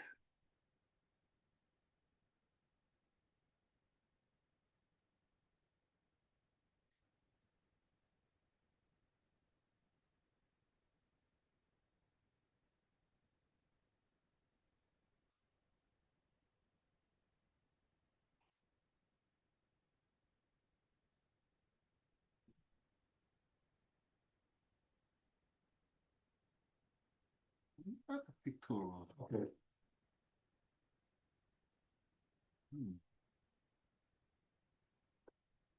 want to be, he's supposed to be showing us that Hebrew, not pictographic. He's showing us pictures. Let's see. Uh-oh. Let's see. All right, perfect. If you look at the far left column, you're looking at Middle Kingdom hieroglyphs, or Middle Kingdom Medu Neter. You see an ox, you see a shelter, you see the jet symbol for the cobra, you also see the W. The next column, can you make it Yes. big, Zion? It's hard to see it. I already switched screens. Let me see. I came out of the screen. I came out of that screen and I put on a bigger screen. I'm not Okay. sure why you don't. You know what? I'm gonna stop my sharing again and I'm gonna reshare again Should have clicked just on for it. the purpose of making sure that we got it. He didn't click on it. He had clicked on it when it came up bigger. Let me open a Chrome tab. Oh, I see why. I got it now. He didn't click on it. How about now? Just add me. See, there it is. Okay, Now it's bigger. He clicked on I it. can see it. Okay. Just waiting until it gets on the YouTube. Okay, I see it. So in the far left column is Middle Egyptian hieroglyphs. The year is 1850 BC. The oldest style of Hebrew writing that academics speak of is pictographic Hebrew. Pictographic Hebrew is dated to about 1800 BC, which makes it not older than hieroglyphs. Hieroglyphs are older than pictographic Hebrew. I want to make that clear. That's for now. Mhm. That's for now. That's what they found so far. Okay. All right. The hieroglyphs are older than the pictorial. This is what he's saying. Huh. He don't believe that because he was talking how he believed that Hebrew is the oldest language. Woo! That's what he said in his own mouth. But right here he's saying that hieroglyphs are older, but that's not what he believed. Let's continue. Pictographic Hebrew is the parent from which Paleo Hebrew is derived from. So Paleo Hebrew is still pictures of something. Mhm. You can see pictures of something still. Mhm. It's still pictures of something. Let's continue. So Paleo Hebrew is a direct derivative of the pictographic Hebrew, which is known academically as Proto-Canaanite or Proto-Sinaitic. And then this script came out of hieroglyphs. When you look at the Picto-Hebrew That's a speculation. Speculation. Mhm. Hebrew alphabet chart, and you look at the hieroglyphs, you can literally see where they came from. So we know for a fact that while Joseph is in Egypt, he develops a script exclusively for people who speak our language, our tongue, Hebrew, but he does so by utilizing the Egyptian hieroglyphs. He have no proof of that. He said Joseph Right. created Right. the pictographic Hebrew. Mhm. Where? How you know that? Right. Because he was in Egypt. He was a number 2 in command. I know it wasn't Jacob. Right. It could have been Jacob too. That is ridiculous. Mhm. Joseph ain't made up no pictographic Hebrew. That stuff been there before him. Mhm. He made it. How we don't say it in the text nowhere? Mhm. Where you getting this from? This is all speculation, bro. He have no proof that Joseph made up the pictographic Hebrew looking at Egyptian hieroglyphs, Mhm. knowing that these people worship these things. Mhm. Mhm. This guy is crazy, man. Hold on. He You called can't be serious, bro. that's called the metaneta, right? That's the language of the ages. He just said he just repeating stuff that these scholars are saying. That's all he's doing. Ain't no proof of none of that. They can't prove Joseph made up the pictographic Hebrew. No, there's no proof of that. So he's saying that these Egyptian hieroglyphs is about 1150 BC. You say older than Oh, that. no, that's I forgot what he said. 1850. 1850. Okay. All right. Again, he has no proof of that. Zion, if you ever hear this video, prove to us that Joseph created the pictographic script, pictographic Hebrew.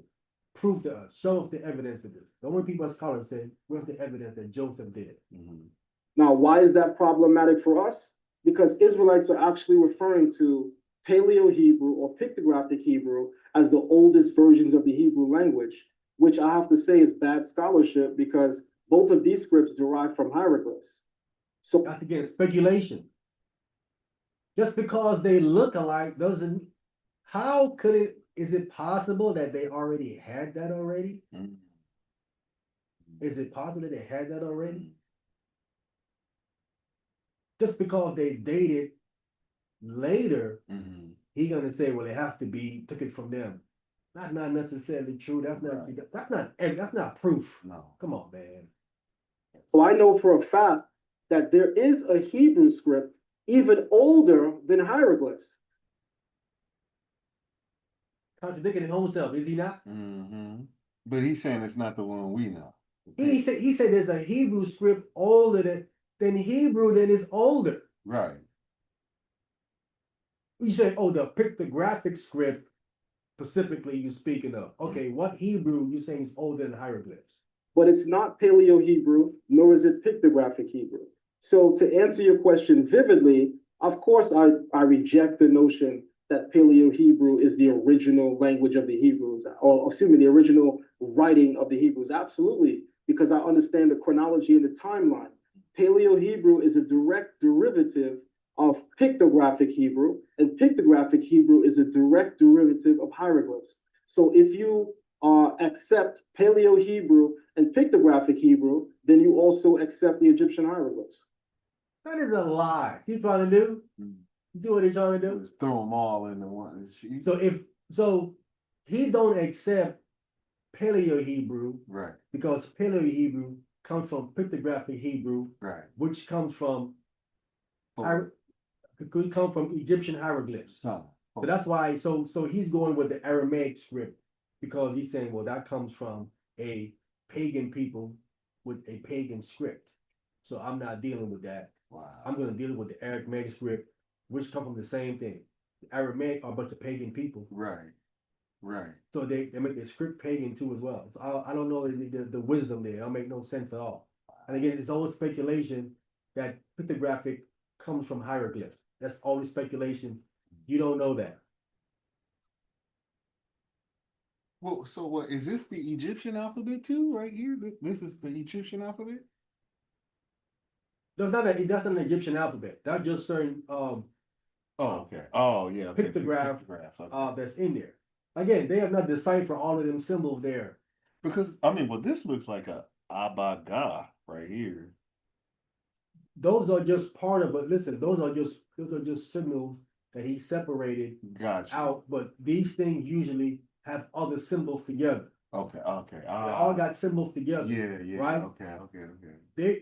I've never seen them like that separated. The Me people neither. got many symbols Yeah. together with them. None of them is separated like that. Right. Yeah. You see what I'm saying? Yeah, they be stacked on top of They all stacked together, right? And then you read them a certain way, depending on how the letters are written, right? If the man is facing that way, Right. you read it that way. If you're facing the other way, you read it the other way. Oh, wow. If not, if you have to know see, I studied a little bit of Menonetta, so how to read it. Depends how the man is facing, how they writing it. That's the way you read it. You know what I'm saying? Okay. No, Zion, that wasn't my question. My question was, was Hebrew pictographic? Was my question. That's what I was asking. He said no. Right, he did say no. But then he went into some other thing about how it came from Menonetta, and then that came from Paleo Hebrew. He didn't answer my question. But watch what he said. Was that? But I'm not sure if you understand my example then, because I actually did answer your question with my example. Your question was ancient Hebrew pictographic, which I'm telling you, no, it was not. The pictographic Hebrew script that you see on the screen, that was developed from the pictographic chart, and that was developed from hieroglyphs. Our ancient script is none of these. We have an ancient script which is older than all three of these. So that's my answer. But you ain't showed that script. Right. Where is the script? Where is that script that's older than these? So if we see it, we can see it's pictographic. Yeah, why would you pull all this up and you talking about you something got something? That's what I'm trying to see. He confused, bro. That's why I said you didn't answer my question. What you show is proving my point that it is pictographic. If there's one older than that, then show it. Or you making a claim you can't prove. Right. You went and pulled up what we talking about. That's what I'm saying. Get to the meat and potatoes. Wow. Hieroglyphs is pictographic too as well. These pictures, right? There's an Mhm. ox head, Con, right? con, It's like a door there. There's a snake, con, and there's some kind of rope there tied together on con, a stick or something, right? con, That's all pictographic. right, So I don't know what you. Anyway, let's continue. Bro. con. I don't know. Okay, well, logically then, can you show us our ancient script? Logically, Mm. now since he said that, I directly asked him. Then show us this ancient script you're talking about. Then Mhm. Well, absolutely. It's what you're calling quote unquote modern Hebrew. he said that box script. I knew he was gonna say that. I knew he was gonna say What is that. he smoking over there? I don't know, in, but I in, knew in he New was York, gonna bro. say that, man. A Wow. box script. Modern. The mo- Let's continue, bro. Mm. Listen, and he talking about how Mm. he talking about how we need to get ourselves together. Mm. You know what I'm saying? Mm. Come on, let's see if he's gonna prove this to us. Let's hear this. It's what you're referring to as modern Hebrew script. That script was given to us by Ezra the scribe. The question. It was given to us by Ezra. Do you know how long after Moses Ezra came? Wow. What he has on the screen right here Right. is at least 1,500 years older than Wow. Ezra. Wow. He said if Ezra gave us that script, you can't be. Come on, Zion. Right. Stop it, brother. This is nonsense, brother. This is completely nonsense, brother. Something is wrong. See, he don't know all that information. You don't know what he's talking. He think you kind of a novice that don't really know the text. I'm gonna keep playing it because now we need to get a Lashawan Qadash together. Oh, all right, brother. Let's You get know who you talking to first. Listen, man, listen. I'm not trying to go at him, bro. No, I know. You know I'm not trying to go at him. Because he's on a hot seat. He's on a hot seat, right? And so other people come and ask him questions. Because if I go at him, it's me and him the whole night, right? And I don't want the owner of the platform Sally be like, yo, I'm a yon. Right. You took over the whole. You know what I'm saying? I didn't want to do that, No. so I didn't do that. You know what I'm saying? Every Israelite should be asking themselves is why does Ezra the scribe replace Paleo Hebrew with quote unquote the Aramaic square script, which we're calling today the modern script? By the way, for any Israelite referring to that script as modern Hebrew, that's problematic because if you've read the Dead Sea Scrolls, you know the Dead Sea Scrolls is written with the same exact script that you're today calling modern Hebrew. So that's problematic, number one. How that? Come on, man. Come on, man. That Dead Sea Scrolls script is even later than the Aramaic script that Ezra brought. The Dead Sea Scrolls are dated to about 100 BC. The Aramaic script that comes from Ezra is 400 BC. It's at least 300 years earlier. Wow. Can be. See, I know these. I'm not trying to go at him, bro. Because what he's saying here don't make no sense whatsoever. Your timeline would have wrecked him. I know these things already, but see, I just wanted to hear his answer, Wow. to hear what he is saying, so I can show people. You see, Wow. he really don't know what he's talking about. With his timeline is completely off. This is a ridiculous claim to be making right here. Number two, Ezra being a scribe, someone experienced with scripts, and also in the book of Ezra, chapter 7, verse 10 through Ezra chapter 7, verses 10 through 12, Ezra is described as a priest and a scholar of the law of God. So he's a scholar of the law of God, he's a priest, and he's a scribe. Yet he changed Paleo Hebrew, which we were using at the time, and gave us what we're calling today, quote unquote, modern Hebrew. Why don't Israelites question that? Why is that not a red flag? Ezra being a scribe and a scholar, certainly he's not changing this to entertain the heathen, because sadly, some Israelites refer to modern Hebrew as being the Babylonian script, which is another horrible way of looking at scholarship. Let's start here. It is a red flag. That's why we have Lashawan Qadash. We go back to the Paleo Hebrew script. Right. That's why, because it's a red flag for us. That's why we don't touch that. Huh. We look at that as something that's pagan. Right.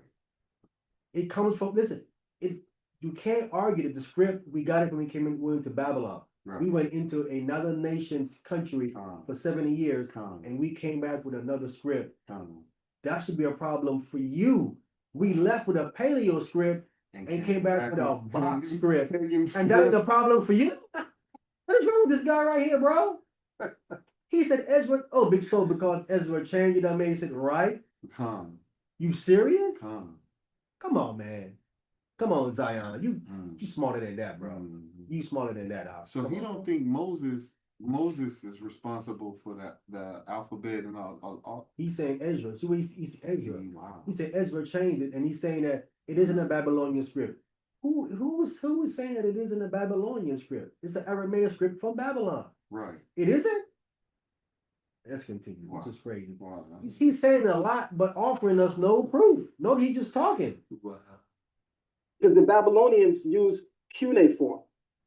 And it's clear as day. Babylonians were using cuneiform. They were not using Aramaic square script until long after we were using it, and that script became the lingua franca in all of the eastern regions. That is a lie. That don't even sound right. Wait a minute.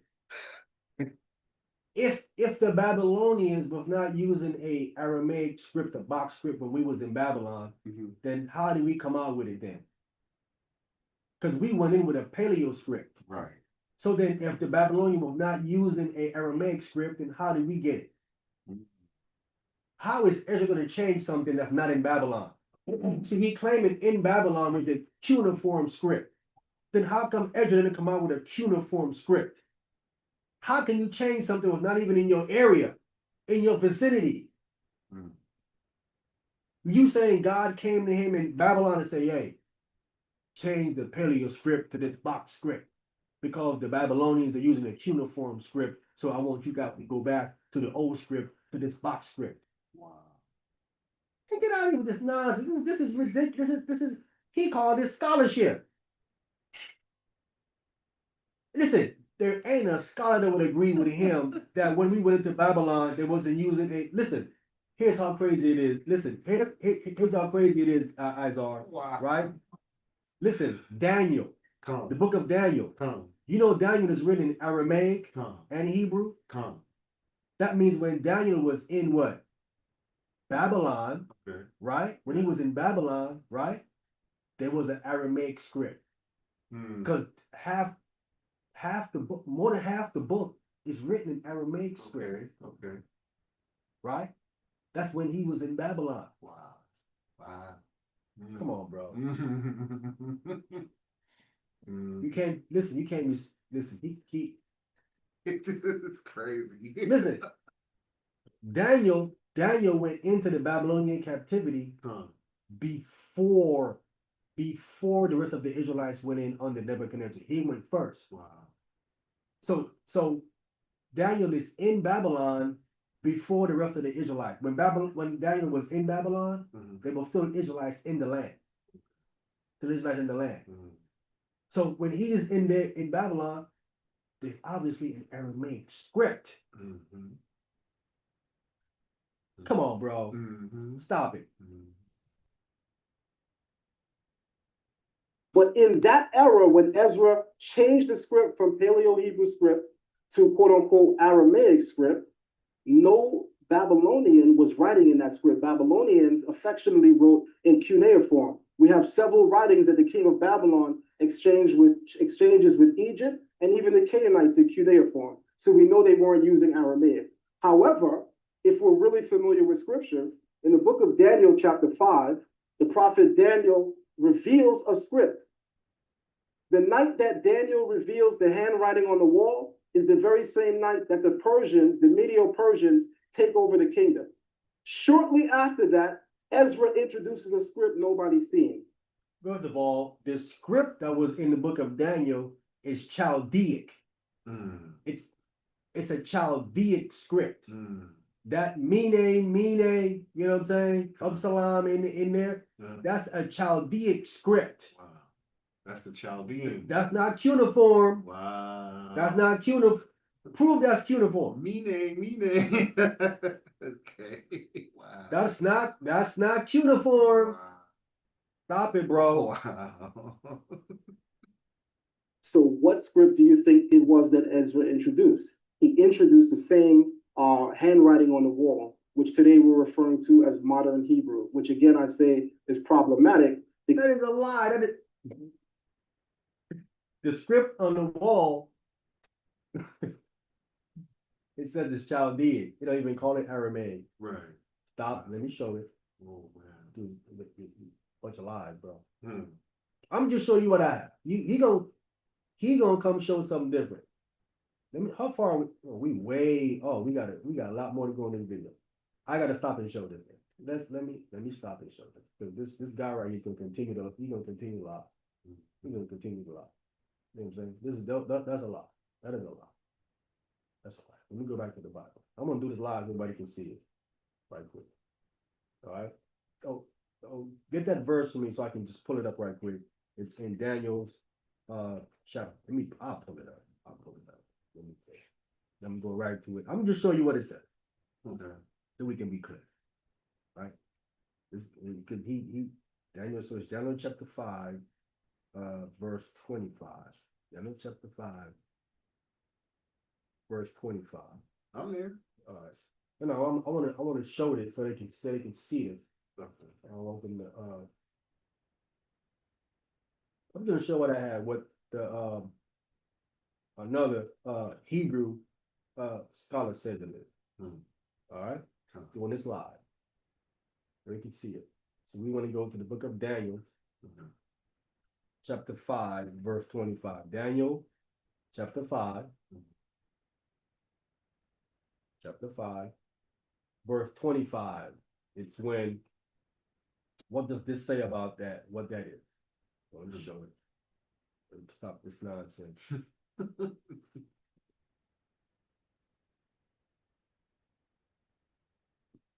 No, that's 43.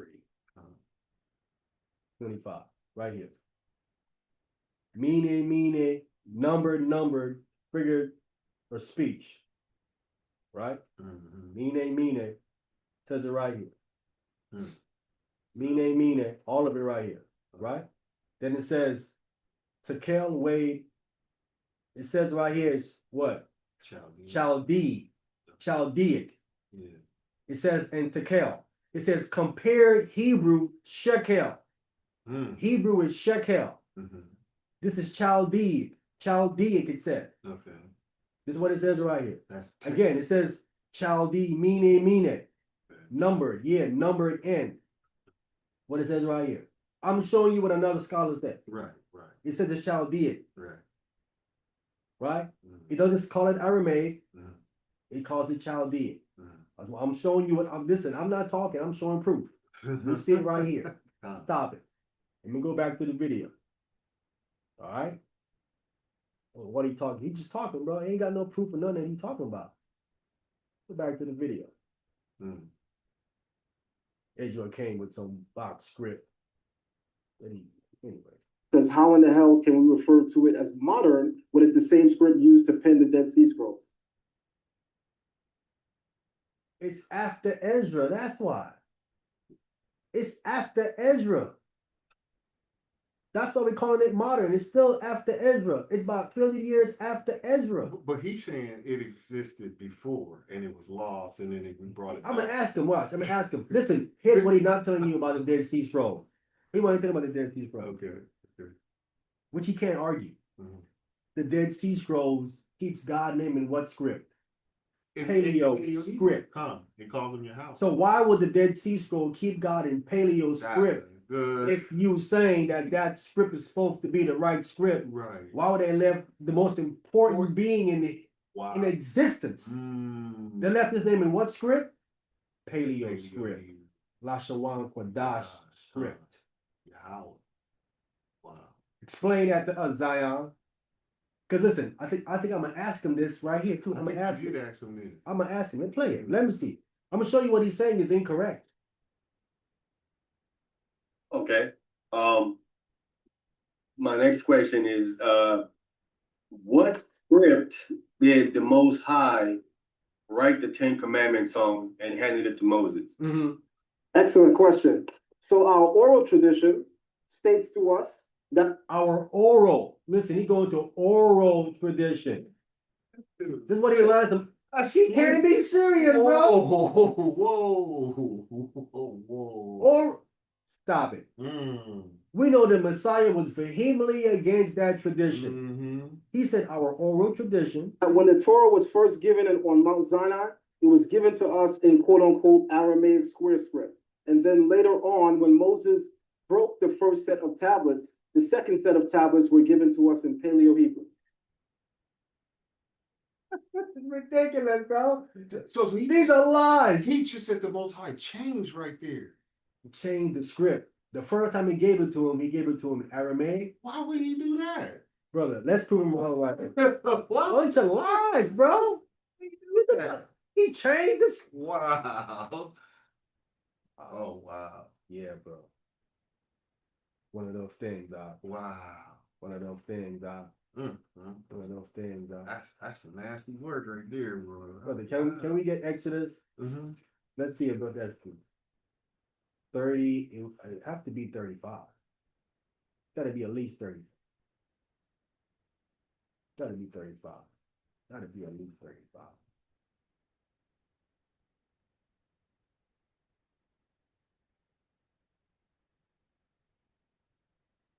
Gotta be at least 35. Let me verify that. I'm gonna get what God said when he told Moses to make up another stone. I thought it was because I know 34 is when he broke it. He broke it in 34. Right? He breaks it in the 34th chapter. Right? And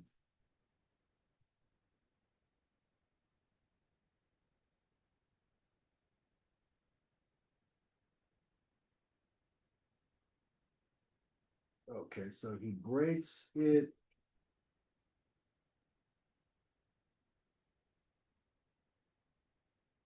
Oh, maybe I'm wrong. Breaks it, I don't know, 30, no? Breaks it in 30.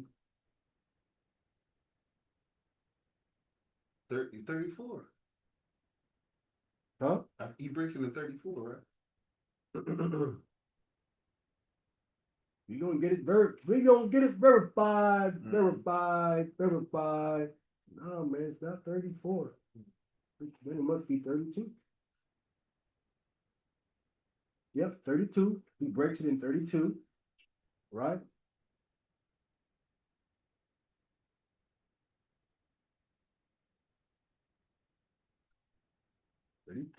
Yo. 34. 34. 34 and 1. Okay. Right? Yeah, 34 and 1. You got that? Come on. Go ahead. Exodus chapter 34 from the top.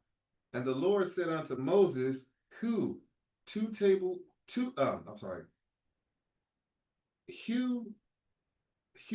2 tables of stone. Tablets.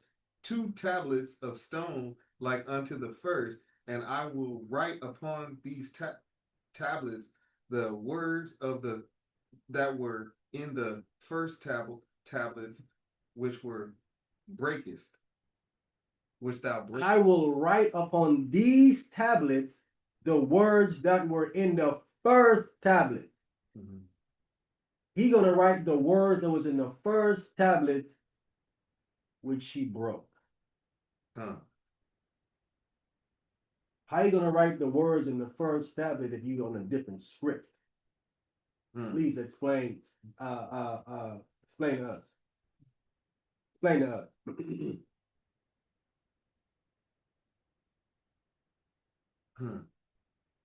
And it was written on the back and the front. Mm-hmm.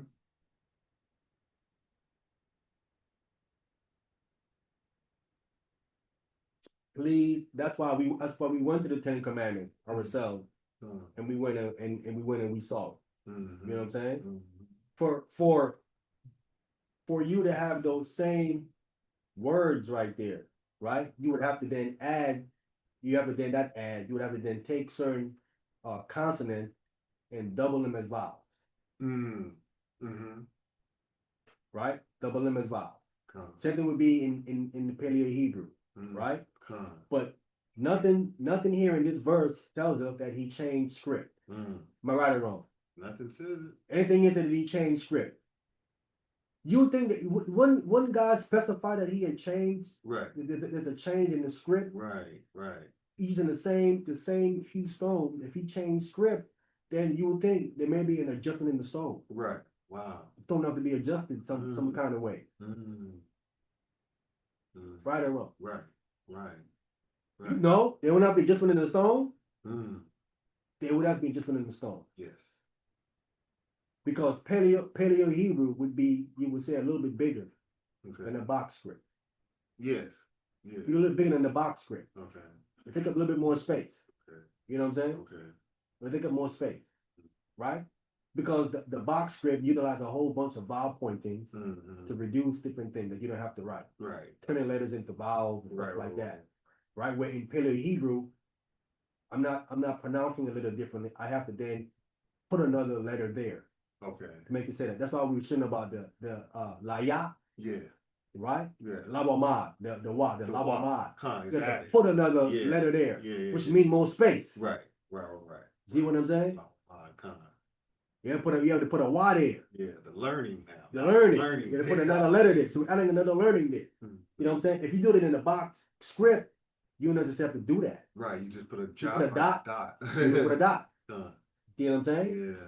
What you would do. Yeah. Right? I mean, am I wrong? If I got it wrong, just say no, but you got it wrong. But again, okay, if I got it wrong, please, you got to prove that.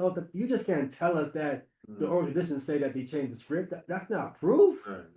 How's that proof? Because they said so. That ain't proof. Come on, man. Let's continue, man. Let me go back to the video. Listen, that's one of the that's one of the most ridiculous thing I've ever heard, bro. Ridiculous thing I've ever heard when it comes to this language stuff, bro. Okay, so Zion know what he's saying when it comes to this? He know what he's saying? Come on, man. Let's be real, bro. And if you want a source for that, I'll pull it up right now. It's Marzutra. It's written in the Gemara, and I can actually share my screen and show you that as well. He said it's written in the Gemara. A bunch of a bunch of man-made stuff. A bunch of man-made stuff.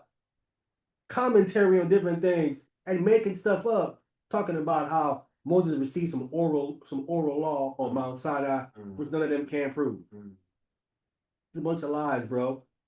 Yeah, he seems like he speaks highly of that oral Torah. He has some kind of twisted fantasy with this oral stuff, right? Again, the Messiah vehemently is against that. So when he claims he believes in the Messiah today and he's still pushing on oral stuff, I question his belief in the Messiah, bro. Yeah, so for me to understand, you're saying that when the Most High wrote it, he wrote Aramaic script on the stone for Moses, and then Moses, when he broke it and he went back up and got it, he replaced it with pictographic script, correct? Not pictographic, brother. Paleo Hebrew. Paleo Hebrew script. You see how ridiculous that is? He said that Joseph made the pictographic script when he was in Egypt, and then he gave that to us. Right. So we would have left out of Egypt with a pictographic script because he claimed that Joseph made it up. Right. Right? Right. So we would have left out of there with a pictographic script. Right. Right? Right. We get to Mount Sinai, right? And what God does. God then give Moses commandments written in a what? In a completely different script. Right. In an Aramaic script. Right. Right? Right. So Moses would have come down and show us that. We'd be like, wait a minute, what is that? Wow. Joseph gave us a pictographic script. Right. God's giving you an Aramaic script. Right. Why would God give them a different script than they came out of Egypt with? How dumb is that? Wow. Not only that, here's what he said. What he said, Then he says, since Moses broke the Aramaic script, God comes back and give them not a pictographic script, Right. he give them a what? A paleo script. Right. Give them a paleo script, Right. right? Right. Different in picture wise, Right. because the paleo is pictures, but Right. it's not as much visible Right. as the pictographic. Right. Right. You know what I'm saying? Right.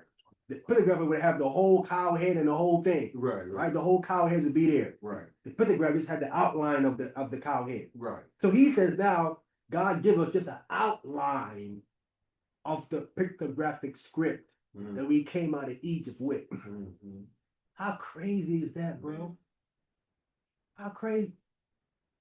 We are crazy, but we the crazy one in Lashawan Qadash. We the crazy one. Who sound crazy here?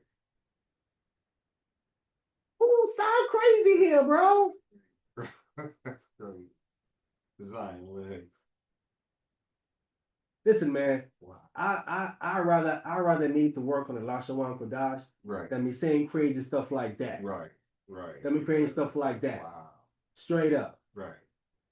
I rather roll with my Lashawan Qadash till the wheels fall off before I go going with this Aramaic, this fake script, Right. non-pictographic script, and talk stuff like this. Because he's not even listening to what I don't think he hears himself. He said the oral Torah. He don't know that Christ don't like the oral Torah. He's correcting it as soon as he step on the scene. He's going at the oral Torah. He claims he know the New Testament. I'm like, no, you don't know the No, New Testament. no. Well, you know you don't. Let's continue. You want to hear some more crazy? This guy's crazy. Yeah, okay. I thought you were saying that script was from the time of Joseph. Right. Moses' time. So I thought that's why I used pictographic. Okay, but you're saying paleo. Okay. So no, it wouldn't have been pictographic because, as you noted, pictographic is from the period of Joseph, whereas Moses is how many generations removed. So no, it definitely wouldn't be pictographic. Moses is several generations removed from Joseph, so it would not be pictographic at all. But okay, so then who changed it? If Joseph gave us pictographic when he was there, okay, and then Moses is removed from generations. Let's say he's removed at least 3 generations from there, right? So who would have changed it in Egypt then? Who would have changed it then? That's what I'm saying. We must have came out with it. Just because the generation is removed, this argument he's making is just dumb. It's a dumb argument that he's making. So by the time you reach to Moses, you're already at paleo. You saying correct?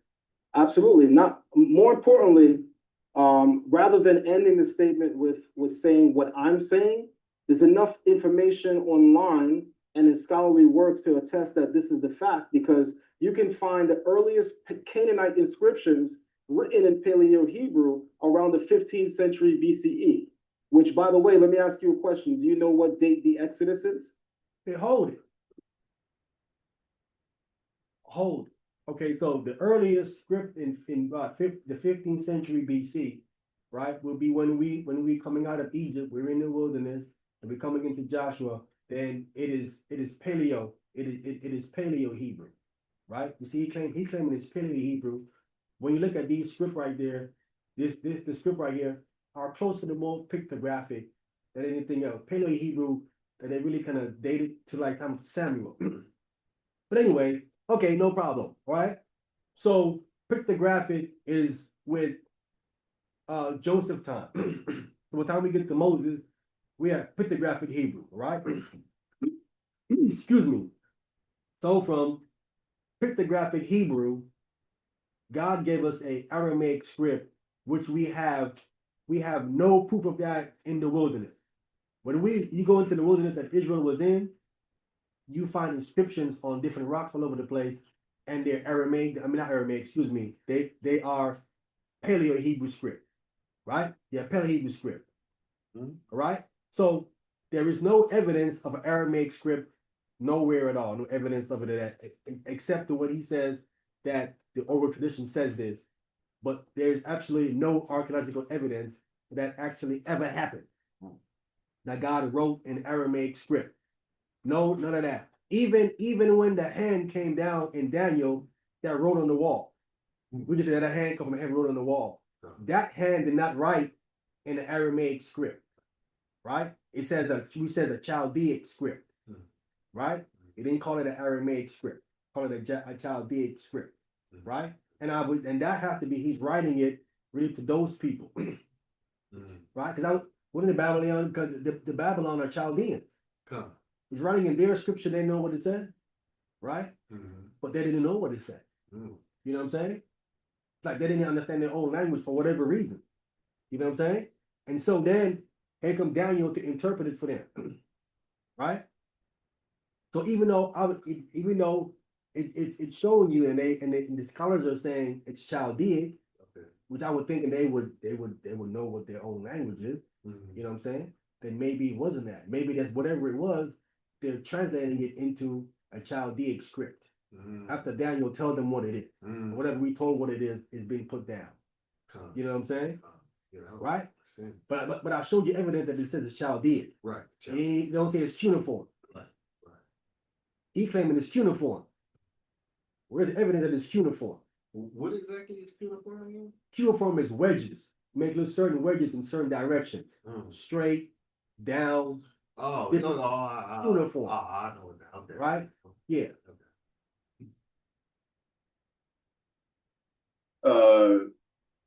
1450, something like that. Okay, 1446 BCE is the scholarly consensus on the Exodus. Some people say 1450, absolutely.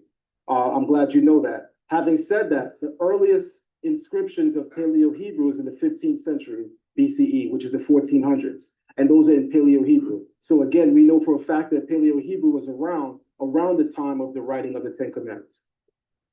Yeah, but where is the evidence of Aramaic that you're speaking of? Right. Where's the evidence of Aramaic you're speaking of? Right. What are you talking about? Right. You claim that God wrote it in Aramaic, evidence of that. Right. We ain't taking no oral tradition. Stop it, bro. Please. What is your take on Douglas Petrovich book claiming that Hebrew was the first alphabet? Paleo Hebrew was the first original alphabet. Based on the information that he had and the fact that he's not using our oral tradition, I would say that he's doing the best that he can as a scholar. I regard Douglas Petrovich as a scholar. I've examined many of his works. In my class, we teach a lot about the inscriptions that he uncovered and that he helped to reveal, such as the pictographic inscriptions on the island of Elephantine, right off the coast of ancient Kemet. We discuss this with great detail in our classes. However, we must make a distinction between what a scholar has at their fingertips versus looking at all of the evidence. And some of the issues with scholarly works when it comes to the Bible is that a lot of times people don't refer to our oral tradition. So we just go on the hard physical evidence. But as you should know, when it comes to archaeology, there's a lot of guesswork in archaeology. And the reality is this. Hold on. He constantly rely on scholars to bring what he's saying, and now he's saying there's a whole bunch of guesswork. But you're always presenting what scholars say. Wow. He always presenting what scholars. So then you have to admit that you're presenting a whole bunch of guesswork to us then. So all this stuff you're showing us then, right, in Paleo Hebrew, how it has Metropolitanus and it had this and that, then you're showing us a whole bunch of guesswork. A whole bunch of guesswork you're showing us Really? then. None concrete. This is his own words. Wow. He said scholars are a bunch of guesswork. He said because Petrovich says that the Paleo Hebrew is the oldest alphabet. Oldest alphabet, he says in his book. He's trying to say that this guy here is guessing when he has a whole book to prove what he is saying. A whole book. Come on, man. Because I looked at those two. I looked at the Paleo Hebrew and the phonics. The only two difference between those two is the phonics go the other way. Why didn't he say it was pictographic Hebrew was the oldest alphabet that Joseph made up? How come he didn't say that? Right. He said Paleo Hebrew. Paleo Hebrew. The oldest alphabet. Could that be? So you saying that's older than the pictorial? That's what that means Joseph didn't make up no pictographic nothing. Right. Because if he did, he would have known and been like, wait a minute, it's pictographic Hebrew, Right. That's the oldest alphabet. Right. He says paleo is the oldest alphabet. See, She's making stuff up. you see that? He also telling you that what? He's saying that the stuff that's in Egypt Mm-hmm. isn't an alphabet. Mm-hmm. That's not an alphabet. Mm-hmm. Wow. Mm. Because clearly that stuff predates Right. Paleo Hebrew, Right. Right. but it isn't an alphabet. Right. Right. The oldest alphabet Right. is Paleo Hebrew, Right. Lashawan Qadash. Right. The Meaning, oldest, according to a scholar. yeah. Oh, he guessing? He guessing, right? So our Lashawan Qadash, Paleo Hebrew, we have a scholar with a whole book, Mhm. 2 books, Mhm. right? Come. One of the books says that's the oldest alphabet. So we got the oldest alphabet that we're dealing with. Mm-hmm. What I did this morning earlier, we were going through the oldest alphabet according to Douglas Petrovich. Come. What you're dealing with, that's Hebrew. Hebrew. Who no scholar is saying that that is the oldest alphabet. Which scholar is saying that the Aramaic script, right, and that system of alphabet is the oldest? Mm-hmm. Who's saying that? Wow, I've never heard that. I've never been either. The only one I heard saying that is Zion. Mhm. And he's going, and the proof, there's no scholar that said that. He said that the oral tradition is Zion, stop it, bro. Stop it, bro. You smarter than that, bro. You got to come out of this foolishness, bro. Come. You got to stop it. Now, if you have recanted and changed, Mhm. this is 4 years ago, Right. right? Right. If you recanted and changed, okay, then I take back what I'm saying. You recanted and changed. Right. But if you haven't, Right. you need to. Right. Right. But if you haven't, you need to. All right? Let's continue. If I was to come in your home right now and remove as much from your home as possible, and then we come back to your home and we scavenge, there are going to be few things left in your home that will be able to accurately depict what you stood for, the things that you valued, and how you thought. You have to understand that when it comes to archaeology, there's a lot of guesswork, which is why African traditions, of which the Hebrew tradition is an aspect of African tradition, we have an edge on that because we don't just rely on what the archaeology says. We actually also go into the oral tradition.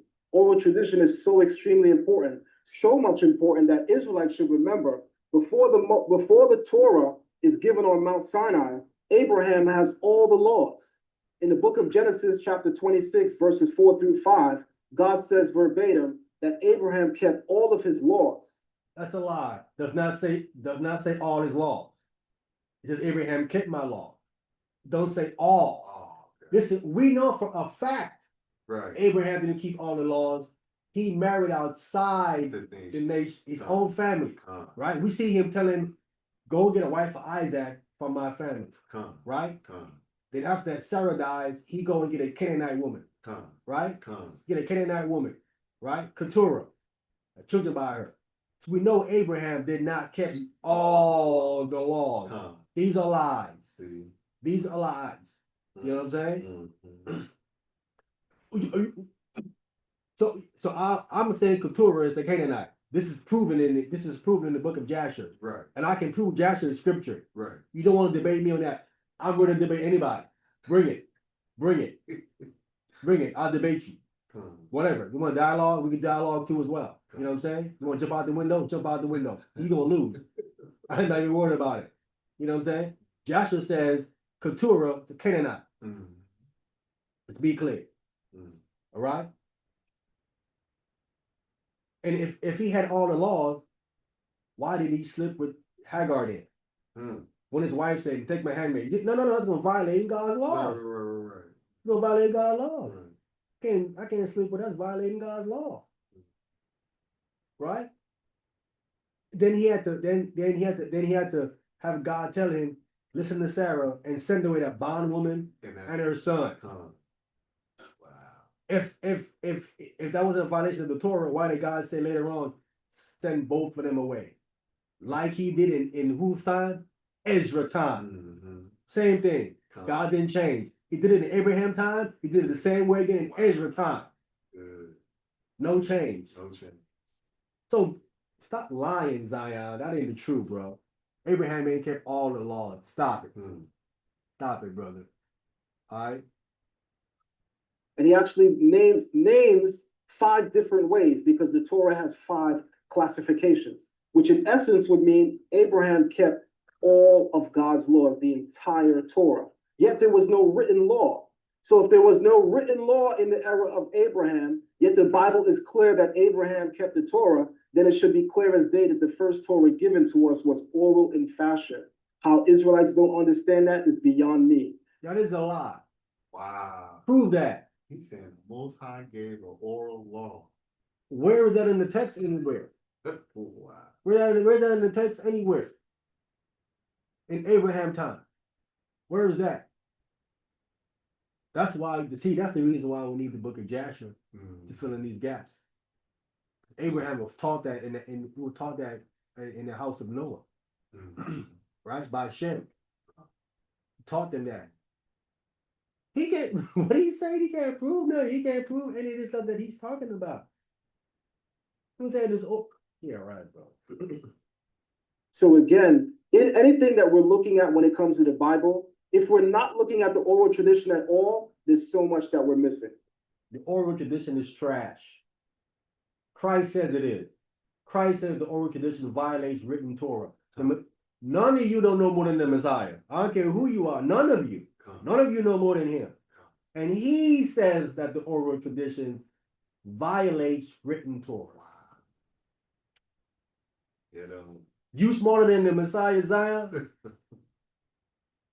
Careful. Tread lightly. My next question is, you brought up the Dead Sea Scrolls. Why in the Dead Sea Scrolls of when they wrote the parts of it in the Aramaic script, why would they leave the Most High's name in Paleo Hebrew? If the script is the rich, go ahead. Excellent question. An easy question, by the way. So the Dead Sea Scroll, the Qumran community, we know that there were a lot of what we can regard today as the Perushim influence. Perushim meaning the Pharisees. There's a lot of information that shows that a lot of the things that the Pharisees taught can be found among the Qumran teachings, especially when it comes to examining what's called the community rule, which is a bunch of lies, bro. They left the Pharisees and them over there and went into the desert. Wow. Well, you know, he got a big up the oral Torah. The Pharisees is pushing a oral tradition. Right? Because Christ, we know in the Gospels, is checking them on it, correcting them on it. Left and right. He's saying the Qumran community, no, they was not. These are a lie. The Qumran community was not pushing the oral tradition. That's a lie. These are a lie. He's trying to say they would got some influence in there, right? Because it might have certain things similar. He's trying to say that that's why they have the Paleo Hebrew of God's name left in this Aramaic script. Because, so the Pharisees told them to keep it in Paleo Hebrew script? Is that what you say? These are a bunch of lies, bro. It don't make no sense whatsoever. I don't know. These are lies, bro. Stop it, man. The biggest scroll found among the Dead Sea Scrolls. So we know that there's a lot of Pharisee influence on those writings. Having said that, I'll make a statement without no proof. Statement without no proof. These are lies. Let's be clear. It is oral tradition 101 that whenever the Creator's name is written down, it is never written down vocalized. So when the Dead Sea Scroll scribes are writing the remnants of the Torah, whenever they come to the Creator's name, they do not write it in what we regard as the sacred script, but they write it in what we regard as the mundane script, which is the Paleo Hebrew. Now, remember, we just found some attestation from around 550 AD, where he says, "You taught us to say your name with a kamatz." Right or wrong? That's the kamatz is a written vowel. That means they're writing the name. They're writing the. If you're writing the vowel for the name, you're writing the name out. You're not writing just 4 consonants. You're writing the name out. He's calling what the vowel is a kamatz. That means you're writing it. You do is lying. Wow. The some some of you might be surprised to hear an Israelite say that. How is Zion Lex allowed to call Paleo Hebrew mundane, kick him off the show? Well, let me drop some knowledge on you really quick. If we are speaking of Hebrew language on a whole as being a set apart language, a holy language, then how are we including Paleo Hebrew in that? Because if you check the record, the Canaanites were using Paleo Hebrew. Find me a people in the Bible more deplorable, more vile, and more disgusting than who the Bible calls the Canaanites. The Bible doesn't even describe the people of Egypt with that much disdain and disgust. But this guy cutting himself. He just argued and said earlier, right, that Paleo Hebrew was found that God wrote the 10 Commandments in Paleo Hebrew on the second stone. Did he not say that? He did say that. Now he's talking about the Paleo Hebrew that God actually wrote on the stone. Contradicting himself. So if God wrote Paleo Hebrew on the stone, you're saying that something is wrong with it now? That's what I'm trying. He confused, bro. He confused. Again, I was not trying to go at him because I could have brought it up and be like, man, you're contradicting yourself. The damn sure does describe the Canaanites in such way. Yet they are also using Paleo Hebrew. In fact, the oldest Paleo Hebrew inscriptions in the world are all Canaanite. So how can we be referring to this as a holy script when it's used by the worst of the people? Then I'm going to flip the script on you now. Stop. I'm cutting himself again. The oldest, he said, was from the 15th century, right? Found, where is it found? It found in the area where we was traveling in the desert. As you come right out of Egypt, right? Right out of Egypt, where we was, right? And they found our route, and in our route, it is us making these inscriptions. Okay. Not Canaanites. Right. It is us making these, Okay. it is us making the description. He's again, listen to what scholars are saying, who he says scholars were doing what earlier? Guessing. He says scholars were doing a bunch of guesswork. So he's trying to present some guesswork to us as facts, right? He's confused. He's confused. You know what I'm saying? First, God wrote it in the second stone, but now let's throw it out because they cannot use it. Here's the thing that he's not telling you, right? The script that he's using is a Yiddish script. The Yiddish vocalization used the same Aramaic script as he's using. He showed a slide and proved it. So if multiple nations are using the script, then yours is the same thing. Then throw yours out too. Right, yeah. Because the German according to history are some of the most despicable people with Hitler. According to what we know about them, they were trying to make everybody speak German. Yeah. Listen, we can say that Hitler and Germany is worse than the Canaanite. Can Yeah. or at least on the same level? Right, yeah. So these arguments is just dumb. Yeah, Hitler is known as a horrible, despicable. He's what trying to say. Oh, stop it, bro. Stop with this nonsense, bro. Look at the script that we use right now. Who was using that before Ezra the scribe had it? Look through history. This Syrian it's a Syriac script. The Syrians was using it. Aramaic is you telling me, Zion, Aramaic is an Assyrian script? The Syrian wasn't using it? That's their script. You serious, bro? This guy's he trying to make it. So Israel came out of Babylon with a script no one has ever used.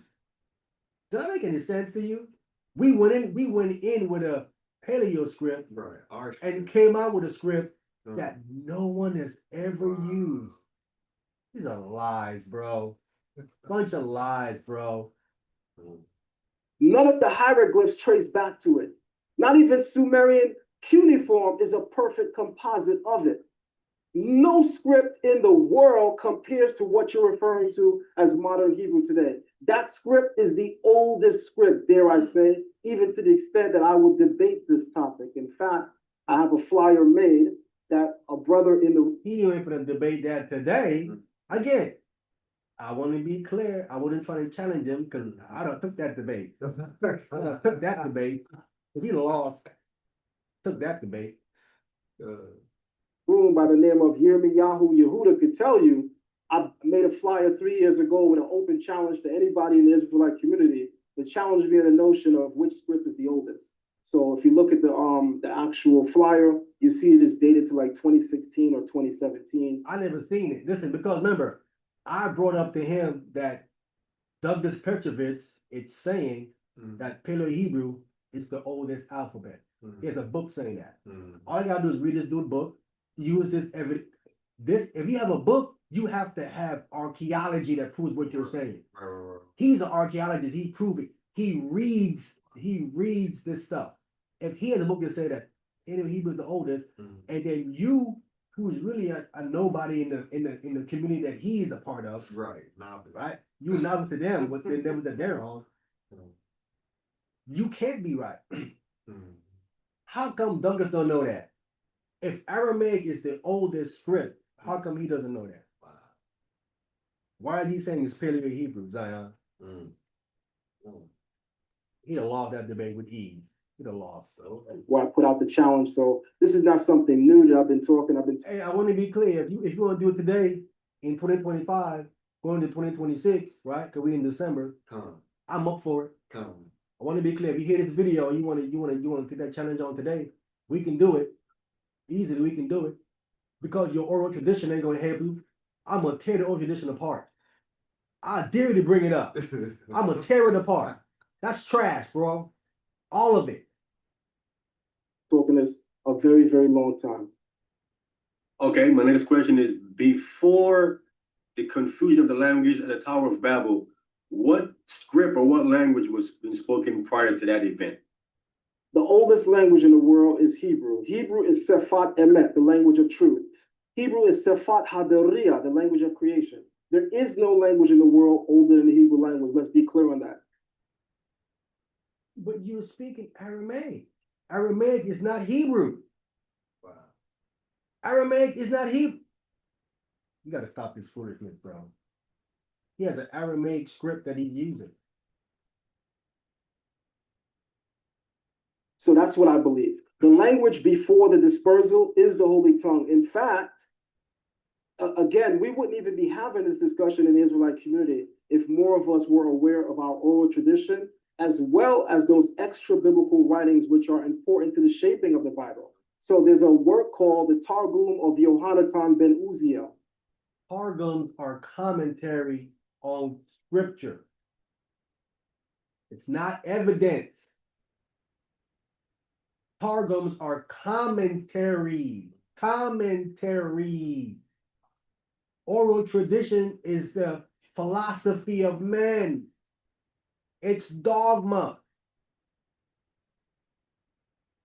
Which is much older than any writing outside of the Bible. And That's a lie. That's a lie. You know, but it's a lie. Oh, it isn't. Targums are older than any writings outside the Bible. What? Get out of here with this nonsense, bro. Stop it, bro. And in the Targum, when you go to Genesis 11, when it says, now the whole earth was of one language and one speech, in the Targum, it literally says, now the whole world was speaking Hebrew, Ivrit. That's commentary. Commentary. Just want to be clear. No scholar would stamp that. That the whole world was speaking Hebrew. No scholar would stamp that. This is important. Go ahead. What script was that? You said what? I believe I shared that with you. That's the script that we're describing today, quote unquote, as modern. That is not Paleo Hebrew. Paleo Hebrew wasn't even around at that time. It is laughable, bro. Then why would God write Paleo Hebrew on the second stone? If that's the oldest, why wouldn't God want to give us the oldest script, the oldest language? Why would God give us something that's not the oldest script? Please explain to us, why would God write Paleo Hebrew on the second stone? Who want us to learn a new language. Yeah, he wants to, so everyone spoke Hebrew according to you, right? Right. Before the Tower of Babel, but now when God, the creator of all, for the right, his own personal writing, which we know he created Hebrew. Right. So, right, and we the chosen people. So why would he give us a script that's not the oldest script? Why would he give us some kind of script that, you know what I'm saying? Right. Somebody else have it. That, older yeah, stuff than them. Everyone else is using this script right here. Yeah. Oh, first he gave us the oldest script, but then it broke. Moses broke it, then he about to give us this newer. Everyone is using. Right. Yeah. Okay. All right, brother. Okay. Notice I'm just saying okay. I'm not trying to challenge him because I could if I wanted to. I think I have one. Well, let me go ahead. One last question for you with the language. In the time of Bar Kokhba, that's around 135 AD, when he was writing his generals, he seems to be using the Paleo script. If Ezra changed it to the Aramaic script, why is Bar Kokhba in 135 AD still using the Paleo script to communicate with his generals? Great question. It's the same reason why Bar Kokhba proclaimed himself to be a Messiah. He was off, just like he was wrong about being a Messiah. I mean, these questions are so, and not no diss to you, but you know, I'm literally breezing through them because I don't really see any contention or any toughness in the questions. Bar, He don't know how he cutting himself, making himself look dumb. You know what I'm saying? And Bar Kokhba still using the period. Oh, we all know he wasn't the Messiah. Right. So just because he was wrong about being the Messiah, the script he was writing in, that makes it all. Wow. Really? Stop it, bro. Wow. Kokhba wasn't even an actual Messiah. He was a self-proclaimed Messiah. We had several self-proclaimed messiahs throughout our history. We even have some self-proclaimed messiahs among us today. I got a guy on Facebook, without throwing shade and by saying the brother's name, who continually inboxes me to tell me that he's Mashiach ben David to come and that he's pleased with my work so far and he wants me to keep it going. I never respond to him, first and foremost, because I realize that he probably has little mental issues going on. Secondly, that's a marker that which is that which shall be. That which has been done is that which shall be done, and there's nothing new in the sun. Just as Bar Kokhba was off in believing that he was the Messiah, so was he off in trying to continue something that our ancestors already killed. Even Yeshua was reading and writing in Aramaic. The words that Yeshua utters on his last hour, Eli, Eli, Saviatani, that's Aramaic. That's not even Hebrew. That is lies. Let's prove him wrong. That's a lie. That's a lie.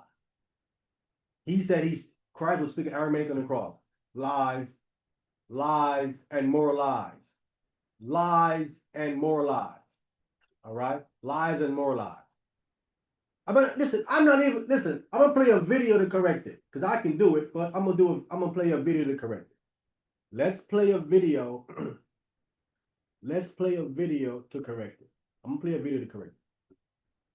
His claim is Christ was speaking Aramaic on the cross right before he died. This is his claim. All right? This is his claim. No. Yeah. Oh, no. Don't tell me I didn't. Don't tell me I didn't include it in here. Oh, here it is. There it is. Let's see. Let's play this one.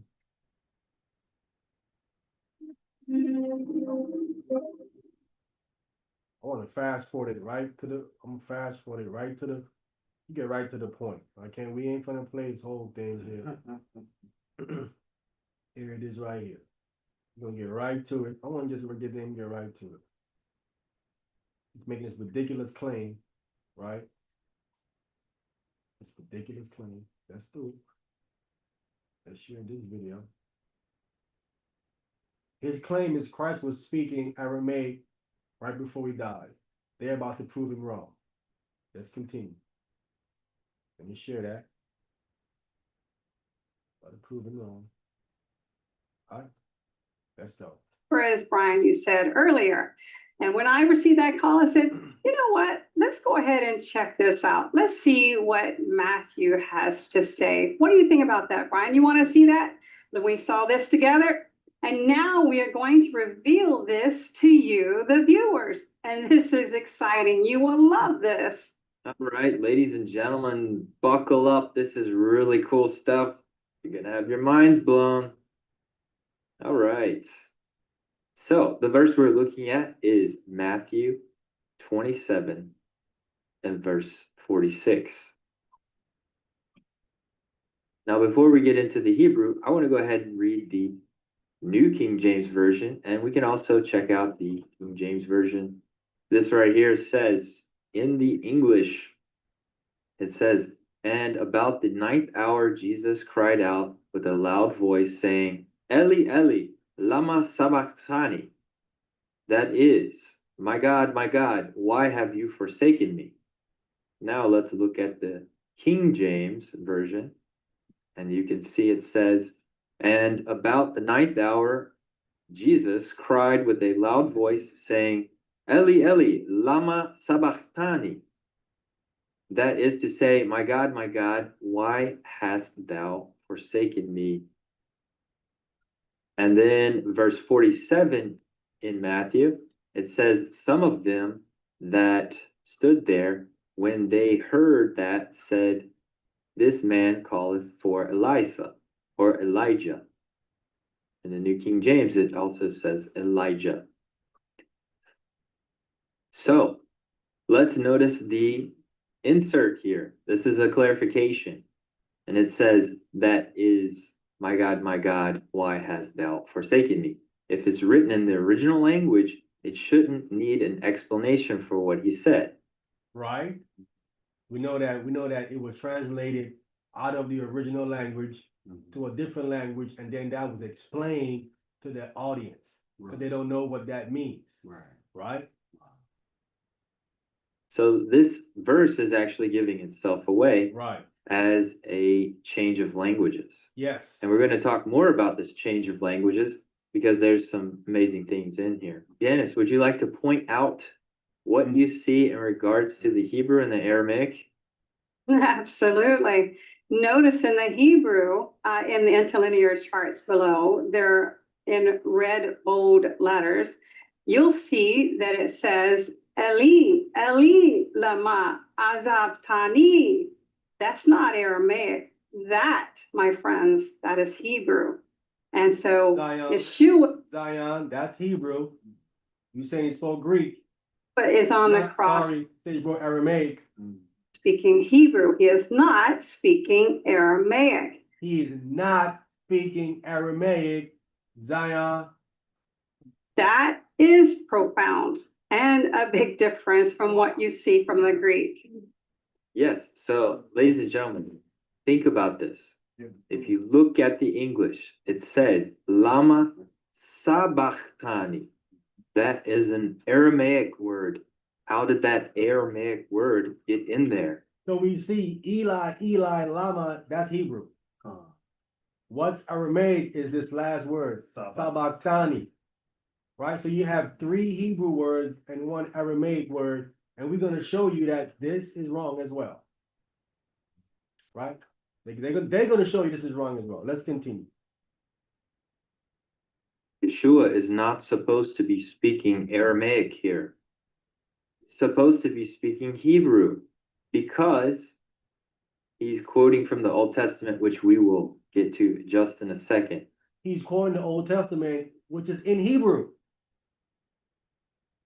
But before we get to that, now, briefly, I want to talk about this because this will connect up to the next location.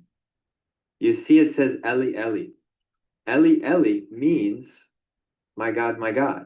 However, it also is the shorthand form for Eliyahu, which is Elijah, which would explain why in the next verse they say, look, he calls for Elijah.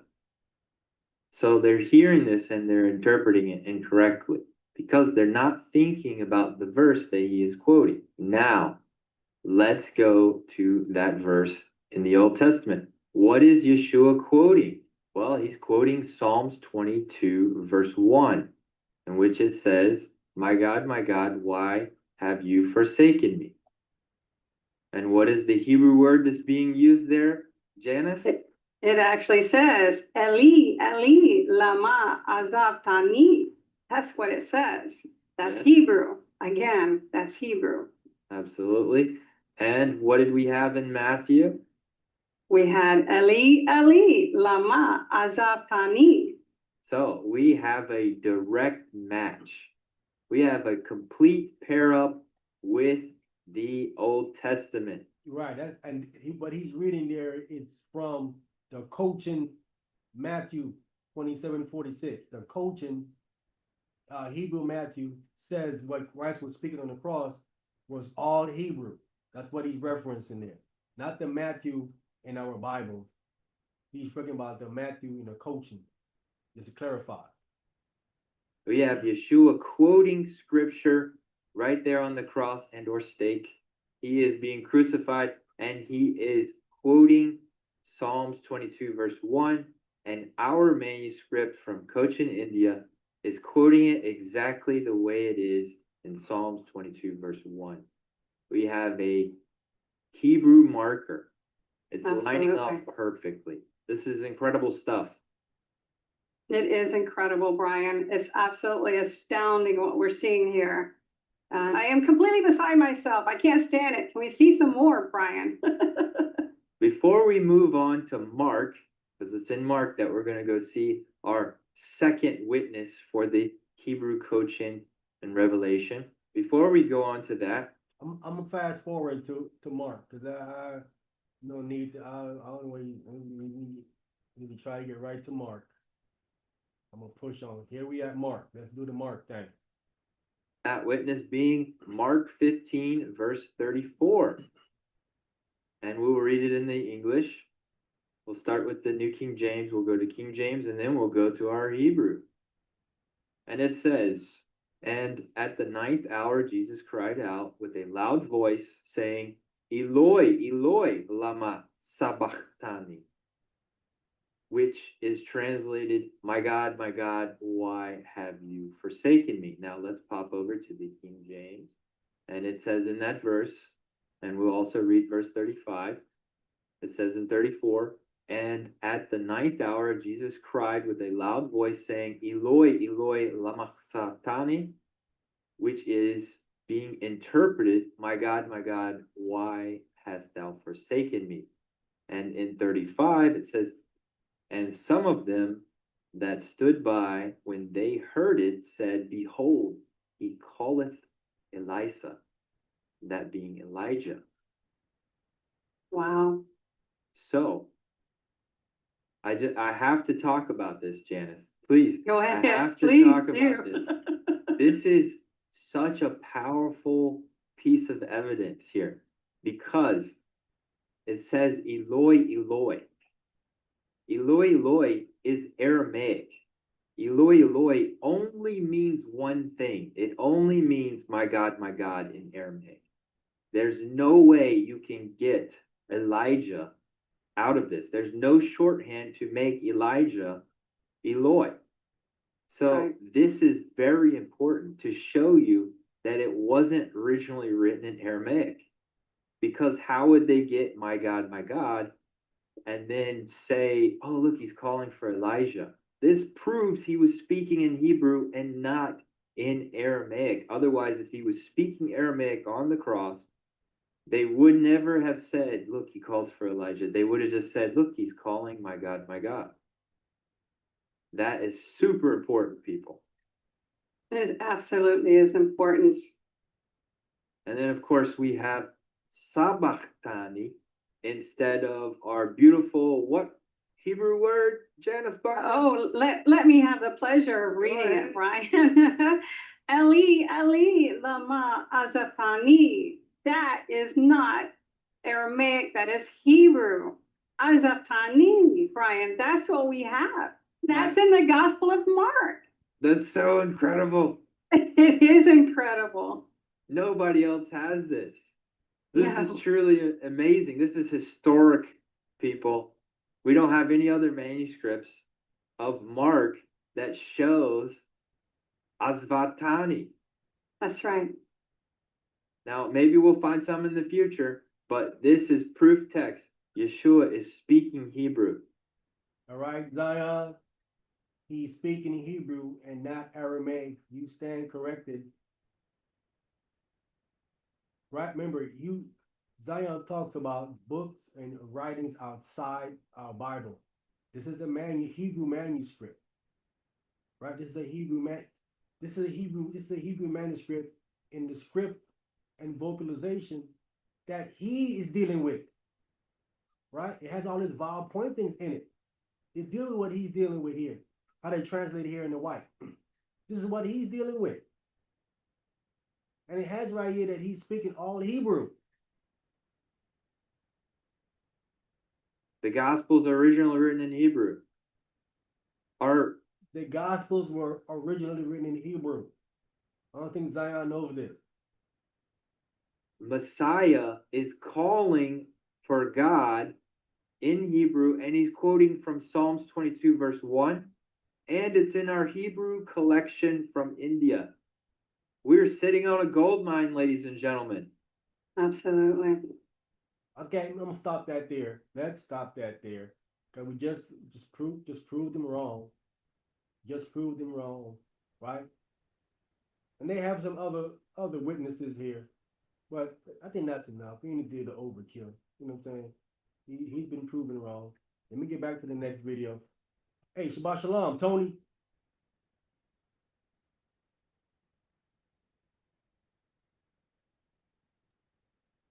Shabbat Shalom, Mark. All right, Man, I hope I was sharing the sound to this thing, man. About all the time playing this video, we wasn't doing no sound, man. This thing is crazy, man. I hope we was not doing all this stuff and wasn't sharing no sound. This thing is crazy. I hope not. I hope all this time, all this video I was playing, and the sound wasn't coming out, man. That's Satan, man. Anyway, let's continue. The way to say my God, thou hast forsaken me in Hebrew is noticeably different. Savayaktani is an Aramaic way of saying forsake me. It's not a Hebrew way. So you would only notice if you actually know Hebrew. So people that don't really know Hebrew, these things escape them. But it's so easily provable that everyone living in the era of Yeshua or Jesus, everyone spoke Aramaic. And that's easily verifiable. I'm even sure you know that. Aramaic during the time of Yeshua is the lingua franca of the world, of the region that they live in. That is incorrect. In Judea, it's Hebrew, not Aramaic. Doesn't say any of that. On the cross, anyone knows on the cross, it was says it's written in Hebrew. Then it says it's written in Aramaic. The scholars up there trying to say, well, that's Aramaic. No, it isn't. When Jesus Christ, when Paul, let me show this right here quick. If what he's saying is true, watch what the text says. What the text says. All right? We'll go with the text says. He said a bunch of stuff that don't make no sense whatsoever. Go with the text says. The text says this. It says Acts 22. Look at what language Paul speaks to them in.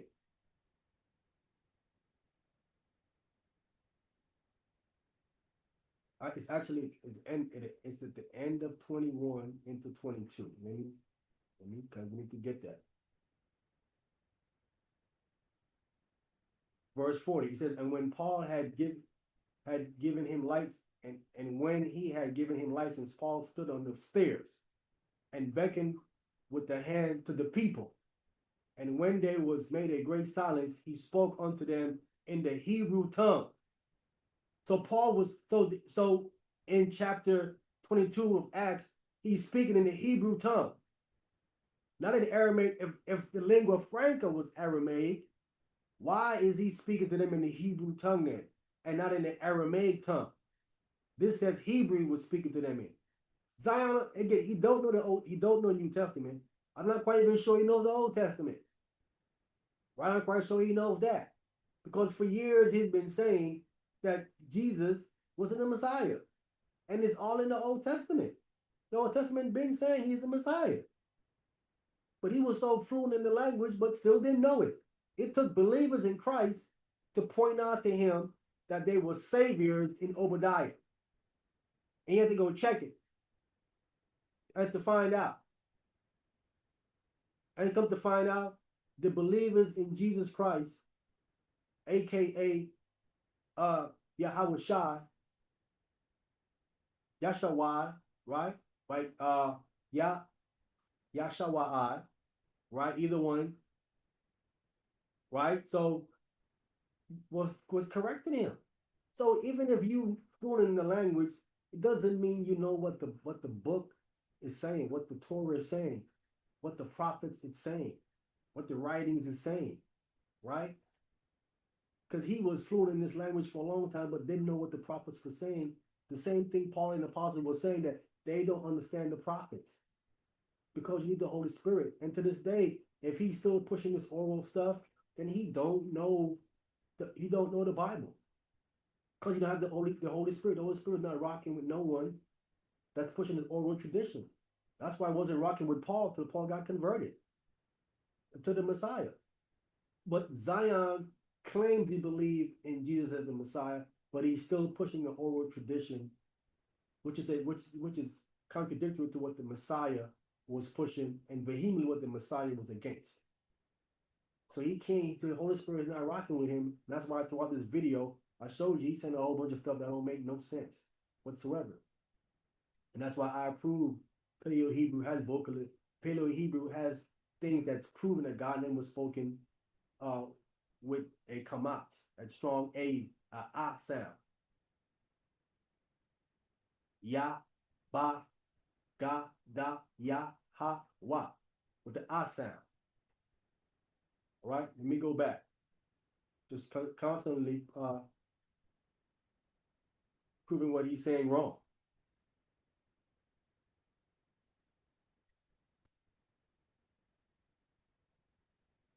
So the fact that Bar Kokhba is using it means nothing to me because he's already off in self-proclaiming that he's the Messiah. So why would I even consider his usage of Paleo Hebrew when he's going around talking about he's the Messiah? Because he's showing us that Hebrew was still being used even at 135. That's what that is. We ain't talking about him believe what it is. I'm pointing out that he's still using something that you claiming that they weren't using no more.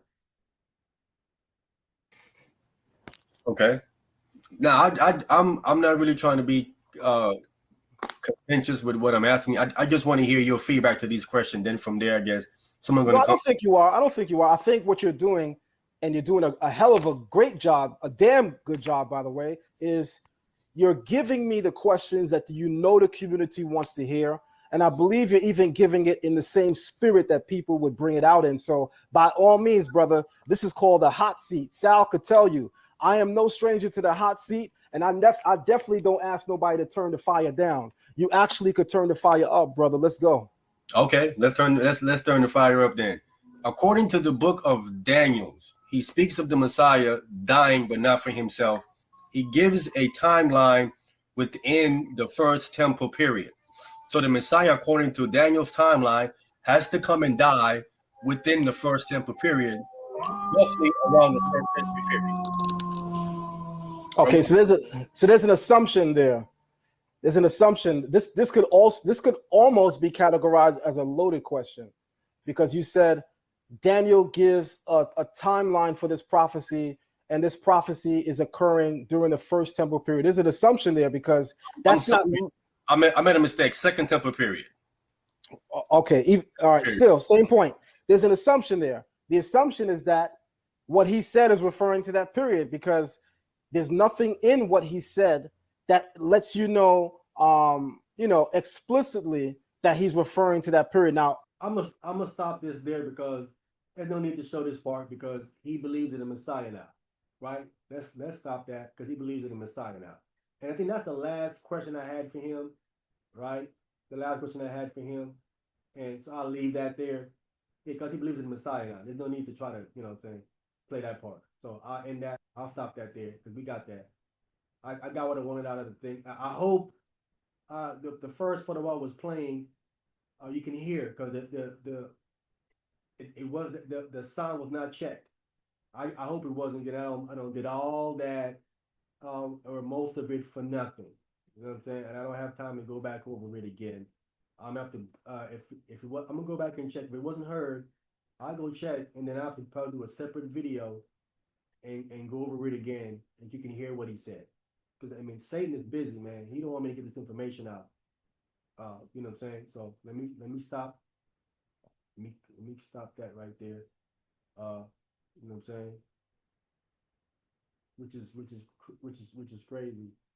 Pop my camera back on, and you know, I'm still here. I'm still here. Again, I hope you guys heard that whole interaction with me and him on debate talk for you. You know what I'm saying? I hope you guys heard that. It's crazy. All right. Just want to tap in a little bit so I can see my face. I'm gonna hit the camera back out again so we can go ahead and stop. What am I looking for here? What I want to go next? I want to play another video. Let me play another video. What I have on my lesson here. Hold on. Hold on. Hold on. Wait, no boy. Wait, no boy. Hold on. All right. Play the last video here. 1 second. Hold this camera up. Gotta pull this up this way. Pull this up this way.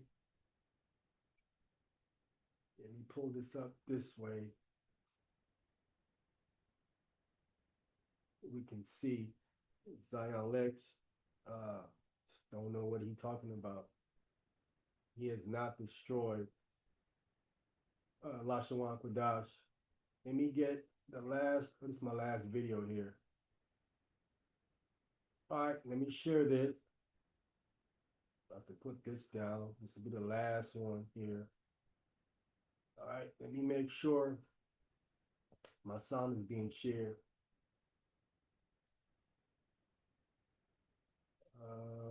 Okay, which one? Okay, here we go. Here we go. All right. Let's go. Coming up, it's coming up. All right. We should be good to go here. Let's go. But why were those two words such a big deal? So in Hebrew, the consonants are written as a series of as 22 letters, and then we have a series of dots and dashes, which are called nikudot or nikud, which means dots or pointing, dotting, and those dots provide the vowels. It's actually not just the vowels; it's things that in Hebrew we call vowels. I mean, we call them nikudot, dots. But they're things that are beyond vowels. Like, for example, the difference between a sheen and a seen is whether the dot's on the right side of the letter or the left side of the letter. Whether something has, whether the letter is pronounced b or v, or k or ch, and that applies to 6 specific letters. If they have a dot, they have a hard sound. If they don't have a dot, they have a soft sound. So that's not technically a vowel, but it's part of the nikud or the nikudot system, the dot system. It's called dots. So when you read this in Hebrew, ot achat, and look, dots could be anything. But when you hear about ot, which is letter, alongside dot, well, that's the dot system. That's the vowels. So really, this should be translated. I mean, literally, it's one letter and one dot will not be canceled from the Torah of the prophets, but that means one letter or one vowel. Somebody's challenging. Somebody's got to challenge this. Right. So what Christ was saying there, we weren't talking about no nikud. We were talking about just consonants and vowels. According to Nehemiah Gordon, and he's reading it right in the Hebrew Gospel of Matthew, right? He's saying it that is supposed to be consonants and vowels. That is it. So we know the language have vowels in it, right? I don't know one put this in Lashawan Qadash saying the language didn't have vowels in it. And no one is saying, oh, they have 2 vowels. I don't know who's telling him that.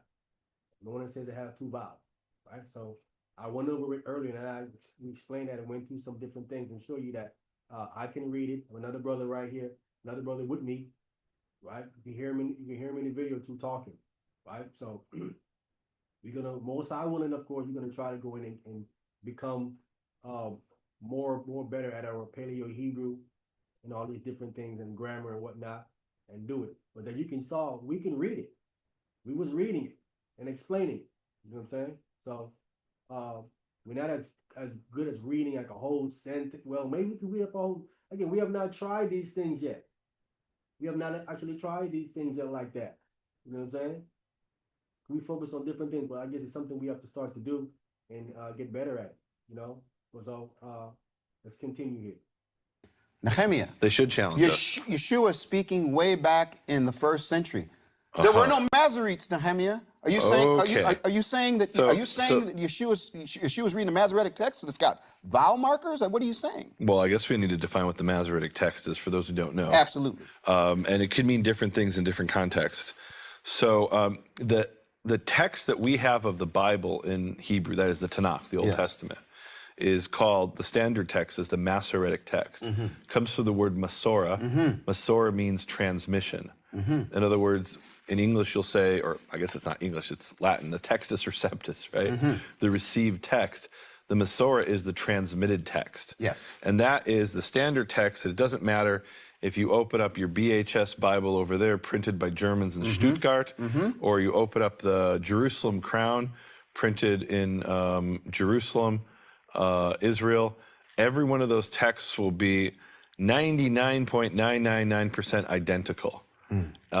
They'll be identical in the consonants, the vowels, and the accents. There will be slight differences here and there that if you're an expert, you can identify. Some of those have to do with the name, but there'll be slight differences. It doesn't matter. Any text from, basically, that's been printed from 1524, when they made the Second Great Rabbinical Bible, up until today is going to be virtually identical. And in fact, if you open up any manuscript from that was written by hand, going back at least 1,000 years, it'll be nearly identical. And that's called the Masoretic text. Now, one of the features of the Masoretic text is there is this obsession, and it's, I think, correct to call it an obsession, with every little feature of the text. Yes. And what do I mean by that? Let me give you an example. So, and how are we doing on time here? Wow. We're good. No. It's okay. It's okay. No, I don't even, there's so much depth to this. So let me give you an example. There are a number of places in the Tanakh, in the Masoretic text. Yes. And let me back up. When we say the Masoretic text, this is as opposed to the non-Masoretic text. The non-Masoretic text would be, for example, some of the manuscripts found in the Dead Sea Scrolls. I did a teaching on this, an interview I did with the top expert in the world, Professor Emmanuel Tove, called The Bible of the Dead Sea Scrolls or something like that. And so he has this category he calls QSP Plus, which is Qumran Scribal Practices Plus.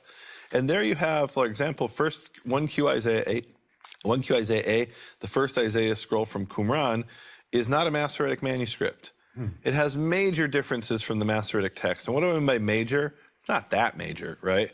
But it's differences in the details. Yes. And sometimes it's differences even in the level of words, and in some occasions, like when you get to Jeremiah, it could be like very significant differences.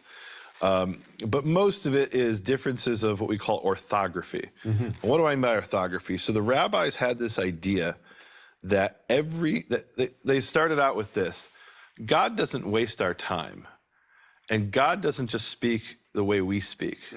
When I speak, I can repeat myself, and I say and ooh, or if I'm speaking Hebrew, I say I want to tell you. So the Jewish approach, and especially the rabbinical approach, was that every single letter had significance. Yes.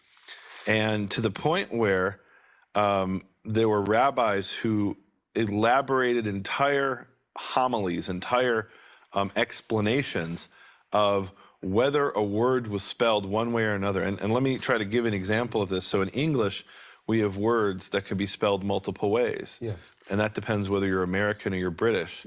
So let's say, example I love is the word color. C-O-L-O-R in America, and in England they say C-O-L-O-U-R.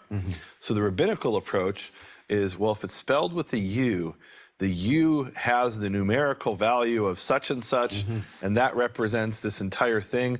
And they can even derive laws and practice is based on the spelling. Famous example is that there are these 3 extra letters, and by extra letters I mean letters that you could have done without. They don't change the meaning, and those spell out the letters mem, yud, mem. They spell out the word water, and the rabbis derive a certain ceremony from these letters in Leviticus 23, I believe it is, or maybe it's 28, Numbers 28, 29, I don't remember. And so well, wait a minute, it was, and you have to understand, in languages up until modern times, they didn't have standardized spelling. So famously, Shakespeare spelled his name like a half a dozen different ways in his own writings. He didn't know how to spell his name. It's not that he didn't know. There was no standard way of writing his name. It really could be written in different ways, right? It's kind of like the Hebrew word Hanukkah. I've seen it written CH, just with an H, with 1 N, 2 N's, 1 K, 2 Ks. And it's not that one of those is wrong. It's that it's not an English word, right? So we don't have the standardized spelling for it. So up until really until printing, there wasn't a standardized spelling for Hebrew, for English, for Latin. There were certain standards, right? But if you spelled, an example I love is the word Sukkot. Sukkot could be spelled legitimately in 4 different ways. And there's an example in one verse in Genesis where it's literally spelled 2 different ways in the same verse. Nothing to do that, and that doesn't change the meaning. It's just 2 different ways to spell the same thing. So the rabbi would say, if you spelled it this way versus that way, that we have some hidden meaning that's meant to be encoded there. I don't believe there's a hidden meaning encoded there, but the presupposition for that approach is that the spelling has been fixed, not for that word across the text, but that word in that specific verse and that specific part of the verse.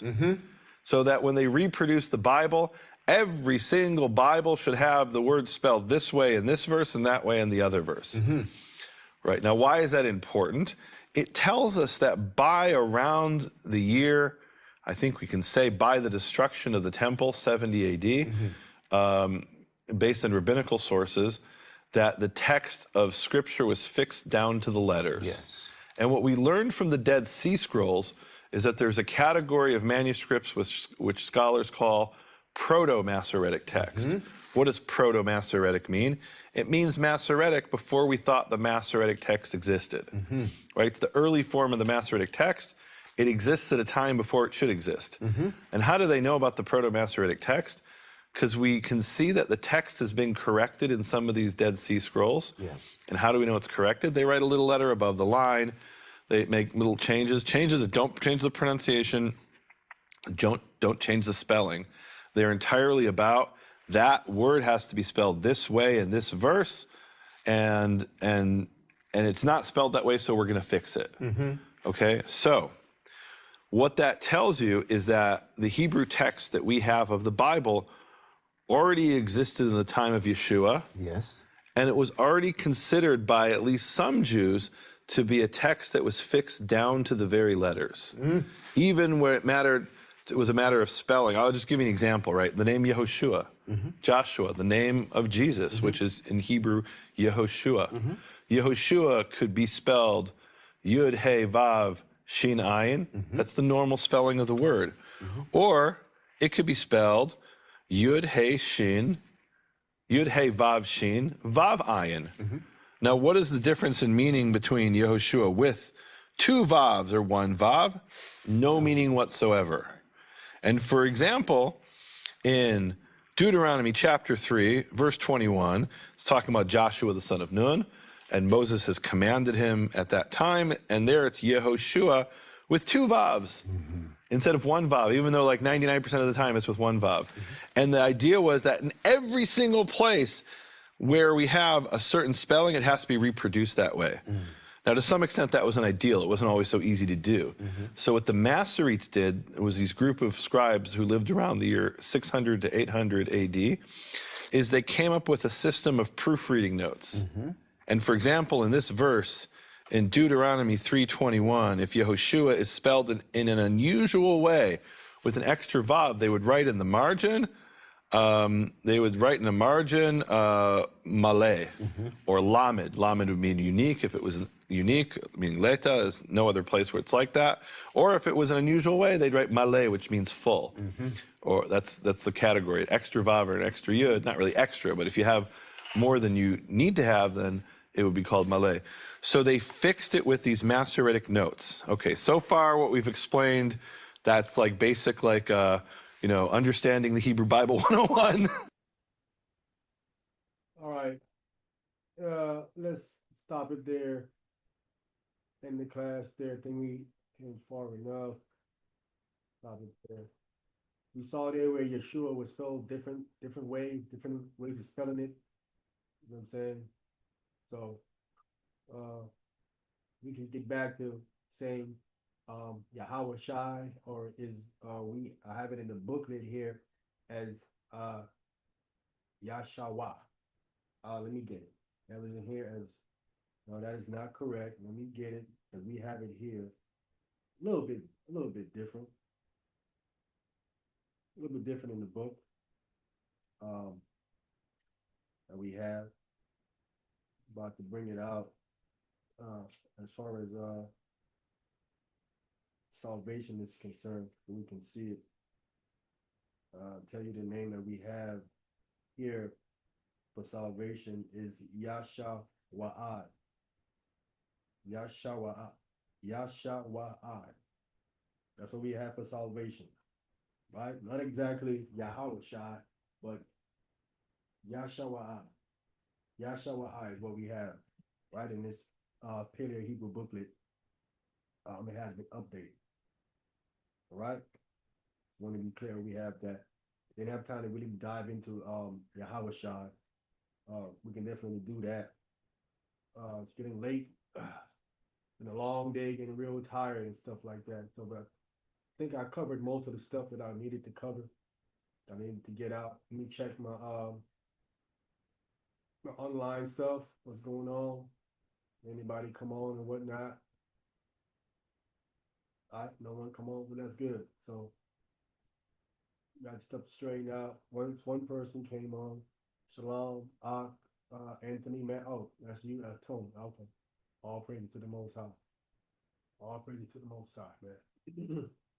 About to shut it down. What is it? 7:30. Yeah, real tired, man. I went to that Hebrew earlier, man. There's a lot to deal with. I'm saying. With that, man, any question you can leave on my YouTube channel on YouTube, The Way, the Truth, and the Life. Any questions there, leave it in any video. I'll get it, return an answer to you. You know what I'm saying? I want to thank everyone for listening to this video later on. Yeah, man, all praises to the Most High. Ba'ashem HaMashiach, Yahweh Shai, or Ba'ashem HaMashiach, Yashawa'ai. All right? Let me stop the recording here. Put this here. Where is it? That's okay. Here we go. All right. Again, all praises to the Most High.